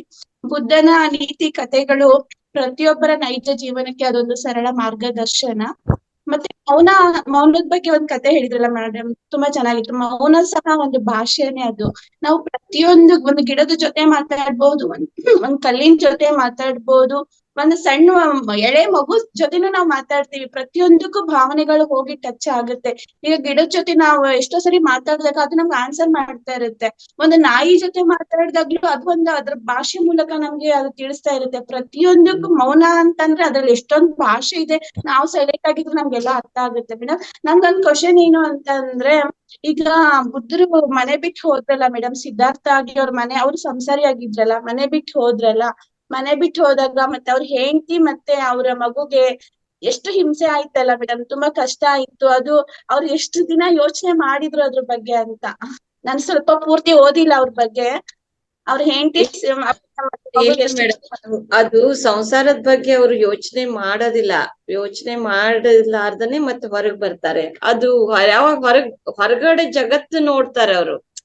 ಸಂಸಾರದ ಸ್ವಲ್ಪ ಜನ, ತಾಯಿ ಹೆಂಡತಿ ಮಕ್ಕಳಷ್ಟೇ. ಹೊರಗಡೆ ಕೋಟಿಗಟ್ಲೆ ಜನ ಇದಾರಲ್ಲ ಮೇಡಮ್, ಅವ್ರನ್ನೆಲ್ಲ ಉದ್ಧಾರ ಮಾಡ್ಬೇಕಲ್ಲ. ಎಷ್ಟೊಂದ್ ಮಂದಿ ದುಃಖದಲ್ಲಿದ್ದಾರೆ, ಸಾಯ್ತಾ ಇದಾರೆ. ಅವ್ರು ಯಾಕೆ ಸಾಯ್ತಾ ಇದ್ದೇವೆ, ಈ ಮೃತ್ಯು ಅಂದ್ರೆ ಏನು ಗೊತ್ತಿಲ್ಲ ಅವ್ರಿಗೆ. ಮತ್ತೆ ಎಷ್ಟೊಂದು ನೊಂದ್ಕೊಂಡಿದ್ದಾರೆ, ಬಡವರಿದ್ದಾರೆ. ಅವ್ರಿಗೆಲ್ಲ ಒಂದು ದಾರಿಗೆ ತರ್ಬೇಕಂತ ಅವ್ರ ಗುರುಗಳು ಹೊರಗೆ ಬರ್ತಾರೆ, ಬುದ್ಧ ಗುರುಗಳು. ಸಂಸಾರ ಅನ್ನೋದು 4 ಮಂದಿ ನಡುವೆ ಇದೆ. ನಾನ್ ಜಗತ್ತಿಗೆ ಹೋಗ್ಬೇಕು, ಹೊರಗಡೆ ಹೋಗ್ಬೇಕು, ಇಡೀ ಜಗತ್ತಿಗೆ ನಾನು ಸಾರ್ಬೇಕು ಅಂತೇಳಿ ಹೊರಗ್ ಬರ್ತಾರೆ. ಸಂಸಾರದ ಯೋಚನೆ ಮಾಡ್ಕೋತ ಕುಂತಿದ್ರೆ ಜಗತ್ತಿಗೆ ಬರ್ತಿರ್ಲಿಲ್ಲ, ನಮಗೆ ಅವರು ಸಿಗ್ತಾ ಇರ್ಲಿಲ್ಲ. ಬುದ್ಧ ಗುರುಗಳ ನೀತಿ ಕಥೆಗಳು ಸಿಗ್ತಾ ಇರ್ಲಿಲ್ಲ. ಅವರು ಅವಾಗಿನ ಕಾಲದಲ್ಲೇ ಅಂದ್ರೆ 2500 ವರ್ಷಗಳ ಹಿಂದೆ ಇದ್ರು ಬುದ್ಧ ಗುರುಗಳು. ಅವಾಗೇನೆ ಸಜ್ಜನ ಸಾಂಗತ್ಯ ನಡೆಸ್ತಾ ಇದ್ರು. ಎಷ್ಟೋ ಮಂದಿ ಬೌದ್ಧ ಸನ್ಯಾಸಿಗಳಾದ್ರು, ಮತ್ತೆ ಅನುಯಾಯಿಗಳಾದ್ರು. ಅವಾಗೇ ಅವ್ರು ಈ ಎಲ್ಲಾನು ದಾರಿಗ್ ತಗೊಂಡ್ ಬಂದ್ರಕ್ ಎಷ್ಟು ಪ್ರಯತ್ನ ಮಾಡಿದ್ರು. ಒಬ್ಬೊಬ್ರು ಬಂದ್ರು ದಾರಿಗೆ, ಆದ್ರೆ ಒಬ್ಬೊಬ್ರು ಬೈತಾ ಇದ್ರು. ಅವ್ರು ನೋಡು ಏನ್ ಹಾದಿ ತಪ್ಪಿಸ್ತಾನ, ಏನ್ ಗುರು ನಮ್ಮನ್ನ ಯಾರ್ದೇ ದಾರಿ ಕರ್ಕೊಂಡ್ ಹೋಗ್ತಾನ, ಏನೇನೋ ಹೇಳ್ತಾನ, ಹುಚ್ಚುಚ್ರಂಗ್ ಹೇಳ್ತಾನ ಅಂತ ಅಂದ್ರು. ಆದ್ರೆ ಎಷ್ಟೋ ಮಂದಿ ಸುಧಾರಣೆಗೂ ಬಂದ್ರು. ಅಂದ್ರೆ ಸಂಸಾರದ್ದು ಯೋಚನೆ ಮಾಡಿದ್ರು ಅವ್ರು. ಎಲ್ಲಿ ತನ ಒಂದ್ ಹಂತ, ಮಕ್ಕಳ ಹುಟ್ಟಿದ್ರು, ಹೆಂಡತಿ ಅವ್ರದವ್ರು ನೋಡ್ಕೊಂತಾರೆ, ಮುಗೀತು.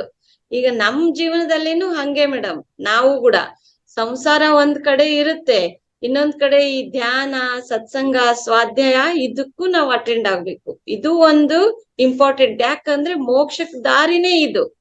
ಇಡೀ ಜೀವನ ಪರ್ಯಂತ ನಾವು ಸಂಸಾರದಲ್ಲೇ ಭೌತಿಕದಲ್ಲೇ ಇದ್ಬಿಟ್ವಿ ಅಂದ್ರೆ ಅಲ್ಲೇ ಮೋಕ್ಷ ಅನ್ನೋದು ಸಿಗದಿಲ್ಲ. ಮತ್ತೆ ನಮಗೇನ್ ಒಳ್ಳೇದಾಗಿದಾವೆ ಅದನ್ನ ನಾವು ಇನ್ನೊಬ್ರಿಗೆ ಹೇಳಿದ್ರೆ ಅಲ್ಲ ಗೊತ್ತಾಗೋದು. ಧ್ಯಾನದಿಂದ ಏನ್ ಒಳ್ಳೇದಾಗಿದೆ, ಧ್ಯಾನದಿಂದ ಏನ್ ಸಿಕ್ಕಿದೆ, ಅದ್ರಲಿಂತ್ರ ಏನೇನು ಕೋಟಿ ಲಾಭ ಅಂತ ಹೇಳ್ತಾರೆ ನಮ್ ಗುರುಗಳು. ಧ್ಯಾನದಿಂದ ನಷ್ಟ ಅಂತೂ ಇಲ್ಲೇ ಇಲ್ಲ ಅಲ್ವಾ. ಧ್ಯಾನದಿಂದ ಅದನ್ನೆಲ್ಲ ಸಾರ್ಬೇಕು ನಾವು. ಅದನ್ನ ಸಾರಿದಾಗನೇ ಜನಕ್ ಗೊತ್ತಾಗೋದಲ್ಲ ಮೇಡಮ್. ಹೊರಗಡೆ ಬರ್ಬೇಕು ನಾವು. ಈ 4 ಗೋಡೆಗಳ ಮಧ್ಯೆ ನೀವು ಕುತ್ಕೋಬಾರ್ದು. ನಾವು ಹೆಣ್ಮಕ್ಳು ಹೊರಗಡೆ ಬಂದು ನಾವು ಇದ್ರಲಿಂತ್ರ ಇಷ್ಟೆಲ್ಲಾ ಅನುಭವಿಸಿದೀವಿ, ಇಷ್ಟೆಲ್ಲಾ ಸಿಕ್ಕಿದೆ ಅಂತ ಹೇಳಿ ಹೊರಗಡೆ ಬಂದ್ ನಾವು ಹೇಳೇವಿ ಅಂದ್ರೇನೆ ಅಲ್ಲಿ ಮತ್ತೆ 4 ಜನ ಬೆಳಿತಾರೆ. ಅವ್ರು ಇನ್ನೊಂದ್ 4 ಜನಕ್ಕೆ ಹೋಗ್ಲಿಕ್ ಶುರು ಆಗ್ತಾರ. ಮಾಸ್ಟರ್ ಅನ್ನೋ ಪದವಿ ಕೊಟ್ಟಿದ್ದಾರೆ ನಮ್ಮ ಗುರುಗಳು. ಯಾರು ಇಲ್ಲ ಶಿಷ್ಯರೆಲ್ಲ, ನಾವು ಮಾಸ್ಟರ್ ಆಗೇ ಹೋಗ್ತಾ ಇರ್ಬೇಕು, ಮುಂದುವರಿತಾ ಇರ್ಬೇಕು. ಸಂಸಾರದಲ್ಲೇ ನಾವು ಬಂಧನದಲ್ಲೇ ಇರಬಾರ್ದು, ಹೊರಗ್ ಬರ್ಬೇಕು ಮೇಡಮ್. ಅದೇ ರೀತಿ ನಮ್ ಬೌದ್ಧ ಗುರುಗಳು, ಬುದ್ಧ ಭಗವಾನ್ರು ಹೊರಗಡೆ ಬಂದಿದ್ದಕ್ಕೆ ನಮಗೆ ಎಲ್ಲಾ ಸಿಕ್ತು. ಅವ್ರಲಿಂತ್ರ ಎಷ್ಟು ಕಲ್ಕೊಂಡ್ವಿ ಅಲ್ಲ. ಪತ್ರಿ ಗುರುಗಳು ಹಾಗೇನೆ ಸಂಸಾರದ ಜೊತೆನೆ ಇದ್ಬಿಟ್ಟಿದ್ರೆ ನಮ್ಗೆ ಪಿರಾಮಿಡ್ ಬಗ್ಗೆನೇ ಅನುಭವನೇ ಗೊತ್ತಾಗ್ತಾ ಇದ್ದಿಲ್ಲ. ಪಿರಾಮಿಡ್ ಅಂತ ಹೇಳಿ ಒಂದು ಅದ್ಭುತವಾದ ಶಕ್ತಿ ನಮ್ಗ್ ತೋರಿಸ್ಕೊಟ್ರು. ಎಲ್ಲೋ ಈಜಿಪ್ಟ್ ಅಷ್ಟೇ ಅಂತ ನಾವು ಕುತ್ಕೊಂಡಿದ್ವಿ. ಸತ್ತ ಶವಗಳನ್ನು ಮಾತ್ರ ಇಡ್ತಾರ ಅದ್ರಲ್ಲಿ ಅಂತ ತಿಳ್ಕೊಂಡಿದ್ವಿ. ಆ ಪಿರಾಮಿಡ್ಲಿಂತ್ರ ಏನೆಲ್ಲಾ ಲಾಭ ಇದೆ ಅಂತ ನಮ್ ಪತ್ರಿಜಿ ಗುರುಗಳು ತಿರುಗಿಸ್ಕೊಟ್ಟಾಗೆ ಅಲ್ವಾ ಅವ್ರು ಹೊರಗಡೆ ಬಂದು ಫಸ್ಟ್ ಒಬ್ರಿಗೆ ಧ್ಯಾನಿಗೆ ಹೇಳಾಕ ಊರಿಂದ ಊರಿಗೆ ಹೋಗ್ತಿದ್ರಂತವ್ರು. ಸಂಸಾರ, ಮನೆ, ಮಕ್ಕಳು ಅಂತ ಕುತ್ಕೊಂಡ್ ಬಿಟ್ಟಿದ್ರೆ ಇಷ್ಟು ಕೋಟಿಗಟ್ಲೆ, ಮಿಲಿಯನಿಯರ್ ಗಟ್ಲೆ ನಾವು ಧ್ಯಾನಿಗಳು ಆಗ್ತಾನೆ ಇರ್ಲಿಲ್ಲ, ಮಾಸ್ಟರ್ಗಳು ಸಿಗ್ತಾನೆ ಇರ್ಲಿಲ್ಲಲ್ಲ ಮೇಡಮ್. ಹಾಗೆ ಅವರು ಸಂಸಾರದ ಬಗ್ಗೆ ಯೋಚನೆ ಮಾಡಬೇಕು ಅಂತ ಕುಂತಿಲ್ಲ. ಆಯ್ತು, ಅಲ್ಲಿಗೆ ಮುಗೀತು ನಂದು. ಇಷ್ಟು ದಿನ ನಾನು ಇದೀನಿ, ಅವ್ರದ್ದು ಅವ್ರು ನೋಡ್ಕೊಂತಾರೆ. ಇನ್ನು ಹೊರಗಡೆ ಜಗತ್ತಿಗೆ ನಾನು ಸಾರೋಣ ಅಂತ ಹೊರಗಡೆ ಬಂದ್ರು ಅವ್ರು. ಓಕೆ ಮೇಡಮ್, ನಂಗೆ ಒಂದ್ ಅದೇನಂದ್ರೆ ಅವ್ರು ಆ ಮೂಮೆಂಟ್ ಅಲ್ಲಿ ಹೋದ್ಮೇಲೆ ಮತ್ತೆ ಅವ್ರ ಮನ್ಸಲ್ಲಿ ಅಂದ್ರೆ ಸಂಸಾರಕ್ಕೆ ಮತ್ತೆ ಹೋಗ್ಬೇಕು ಅಂತಲ್ಲ, ಆ ಮನ್ಸಲ್ಲಿ ಅವ್ರಿಗೆ ನಾನು ನನ್ನ ಹೆಂಡತಿ ಧ್ಯಾನಕ್ ಬಂದೀವಿ ಅಂದ್ರೆ ಮುಗೀತು ಮೇಡಮ್. ಧ್ಯಾನಕ್ ಬಂದೀವಿ ಅಂದ್ಮೇಲೆ ಅಲ್ಲಿ ಖುಷಿ ಸಂತೋಷ ಎಲ್ಲ ತಾನಾಗಿ ತಿಳಿತೈತಿ. ಏನು ಅದು ನೋವು ಇರೋದಿಲ್ಲ. ಮನೆಯಲ್ಲಿ ಒಬ್ರದ್ದು ಮೃತ್ಯು ಆಗೈತೆ ಅಂದ್ರೂ ಕೂಡ ನೋವು ಇರೋದಿಲ್ಲ ನಮಗೆ.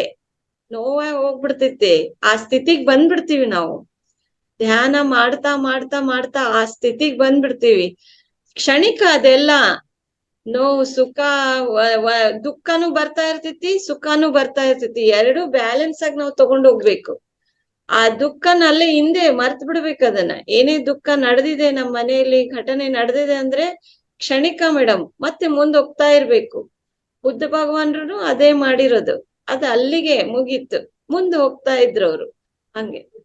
ಅಂದ್ರೆ ಅವ್ರ ಕರ್ತವ್ಯ ಅಷ್ಟೇನೆ ಆಗಿತ್ತ ಮೇಡಮ್? ಹೆಂಡತಿ ಮಕ್ಕಳನ್ನ ಅಷ್ಟಕ್ಕೆ ಅಲ್ಲಿ ಬಿಟ್ಟು ಅವ್ರಿಗೆ ಒಂದು ಸಾಂತ್ವನ ಹೇಳ್ಬಿಟ್ಟು ಹೋಗೋದು ಅಷ್ಟೇನೆ ಅವ್ರ ಕರ್ತವ್ಯ ಆಗಿತ್ತ? ಅಷ್ಟೇ ಅಂತಾನೆ ತಿಳ್ಕೊಬೇಕು ಮೇಡಮ್. ಮತ್ತೀಗ ನಮ್ದು ಅವ್ರು ಜಗತ್ತಿಗೆ ಬಂದಿರೋದೇ ಅದಕ್ಕಲ್ವಾ, ಲೋಕ ಕಲ್ಯಾಣಾರ್ಥವಾಗಿ ಬಂದಾರೆ. ಬರೇ ಸಂಸಾರಕ್ ಸೀಮಿತ ಅಲ್ಲ ಅವರು. ಇಡೀ ಲೋಕ ಕಲ್ಯಾಣ ಮಾಡ್ಲಿಕ್ಕೆ ಬುದ್ಧ ಭೂಮಿ ಮೇಲೆ ಅವರು ತಗೊಂಡಿದ್ದಾರೆ. ಅವರು ವಿಷ್ಣು ದೇವಾನೇ ಅವರು ಬುದ್ಧ ಭಗವಾನರಾಗಿ ಲೋಕ ಕಲ್ಯಾಣಾರ್ಥವಾಗಿ ಜನಿಸಿದ್ದಾರೆ. ಈಗ ಪತ್ರಿಗುರುಗಳು ಕೂಡ ಒಬ್ಬ ದೈವಿ ಶಕ್ತಿನೇ. ಅವರು ಲೋಕ ಕಲ್ಯಾಣಾರ್ಥವಾಗಿ ಜನಿಸಿದ್ದಾರೆ. ಬಸವಣ್ಣನವರು, ಅಕ್ಕ ಮಹಾದೇವಿ, ನೀವು ವಿವೇಕಾನಂದರು, ಬಹಳಷ್ಟು ಶರಣೆಯರು ನಮ್ಮ ಈ ಭಾರತದಲ್ಲಿ ಜನಿಸಿದ್ದಾರೆ. ನೀವು ಅವ್ರದ್ದೆಲ್ಲಾನು ತಿಳ್ಕೊಂಡ್ರೆ ಈ ಲೋಕ ಕಲ್ಯಾಣಾರ್ಥವಾಗಿ ಅವ್ರು ಜನಿಸಿರ್ತಾರೆ ಮೇಡಮ್. ಸಂಸಾರಕ್ಕೆ ಅಂತ ಹೇಳಿ ಸೀಮಿತ ಇರೋದಿಲ್ಲ. ಅದು ಒಂದು ಅಲ್ಲಿ ತನ ಅಷ್ಟೇ ಟೈಮ್ ಅವ್ರದ್ದು. ಭೂಮಿಗ್ ಬರಾಕ್ ಏನೋ ಒಂದ್ ನೆಪ. ಹಾಗೆ. Okay, thanks madam. Thank you so much. Thank you. Thank you Deepa madam. ಒಳ್ಳೆ ಸತ್ಸಂಗ ಆಗಿದೆ ಮೇಡಮ್. ಇವತ್ತು ಬುದ್ಧರ ಬಗ್ಗೆ ಕೂಲಂಕುಷವಾಗಿ ತಿಳಿಸ್ಕೊಟ್ಟಿದ್ದೀರಾ. ಧನ್ಯವಾದಗಳು ಮೇಡಮ್. ಎಲ್ಲ ಮಾಸ್ಟರ್ಸ್ಗೂ ಧನ್ಯವಾದಗಳು. ನಿಮ್ಗೂ ಎಲ್ಲ ಧನ್ಯವಾದ ಮೇಡಮ್. Thank you madam. ಹೃದಯಪೂರ್ವಕ ಧನ್ಯವಾದಗಳು. ಯಾಕಂದ್ರೆ ಅದ್ಭುತವಾದ ನೀತಿ ಕಥೆಗಳು ಮತ್ತೆ ಜೊತೆಗೆ ಅದ್ಭುತವಾದ ಪ್ರಶ್ನೋತ್ತರ ಆಗಿದೆ. ಇಲ್ಲಿನೂ ತುಂಬಾ ಜ್ಞಾನ ಸಿಕ್ತು ನಮ್ಗೆಲ್ಲರಿಗೂ. ಸೊ ಸಂತೋಷ, ಆನಂದವಾಗಿದೆ. Thank you madam. Thank you. Thank you sir. ಎಲ್ಲ ನಿಮ್ ಫೌಂಡೇಶನ್ಗೆ ಮತ್ತೆ ನಿಮಗೆ ಈ ತರ ಏನು ಸೇವೆ ಮಾಡ್ತಾ ಇದೀರಿ, ನಿಜವಾಗ್ಲೂ ಅದ್ಭುತ ಸರ್. ಇದು ಡೈಲಿ ಬೆಳಿಗ್ಗೆ ಎಷ್ಟೊಂದು ಜನ ಅಟೆಂಡ್ ಆಗಿದ್ದಾರೆ ನೋಡ್ರಿ. 68 ಖುಷಿ ಆಗ್ತಿದೆ. ಇಷ್ಟೊಂದು ಮಾಸ್ಟರ್ಸ್ ಅಟೆಂಡ್ ಆಗಿ ಇದು ಕ್ಲಾಸ್ ಕೇಳೋದಾಗ್ಲಿ ಹೇಳೋದಾಗ್ಲಿ, ನೀವು ನಡೆಸ್ಕೊಂಡು ಹೋಗ್ತಾ ಇರೋ ರೀತಿ ನಿಮ್ಗೂ ಎಲ್ಲ ತುಂಬಾ ಧನ್ಯವಾದ ಸರ್. ಇದ್ರಲ್ಲಿ ಎಷ್ಟು ಶ್ರಮ ಇರುತ್ತೆ ಅಂತ ನನಗ್ ಗೊತ್ತು. ಶ್ರಮ ವಹಿಸಿ ಅಶ್ವಿನಿ ಮೇಡಮ್ ಅವರು, ನೀವು ಎಲ್ಲ ತುಂಬಾ ಇದ್ರಲ್ಲಿ ತೊಡಗಿದಿರಿ. ನಿಮ್ ಫೌಂಡೇಶನ್ಗೆ ನಿಮಗೆ ಕೋಟಿ ಧನ್ಯವಾದ sir. Thank you madam. Thank you.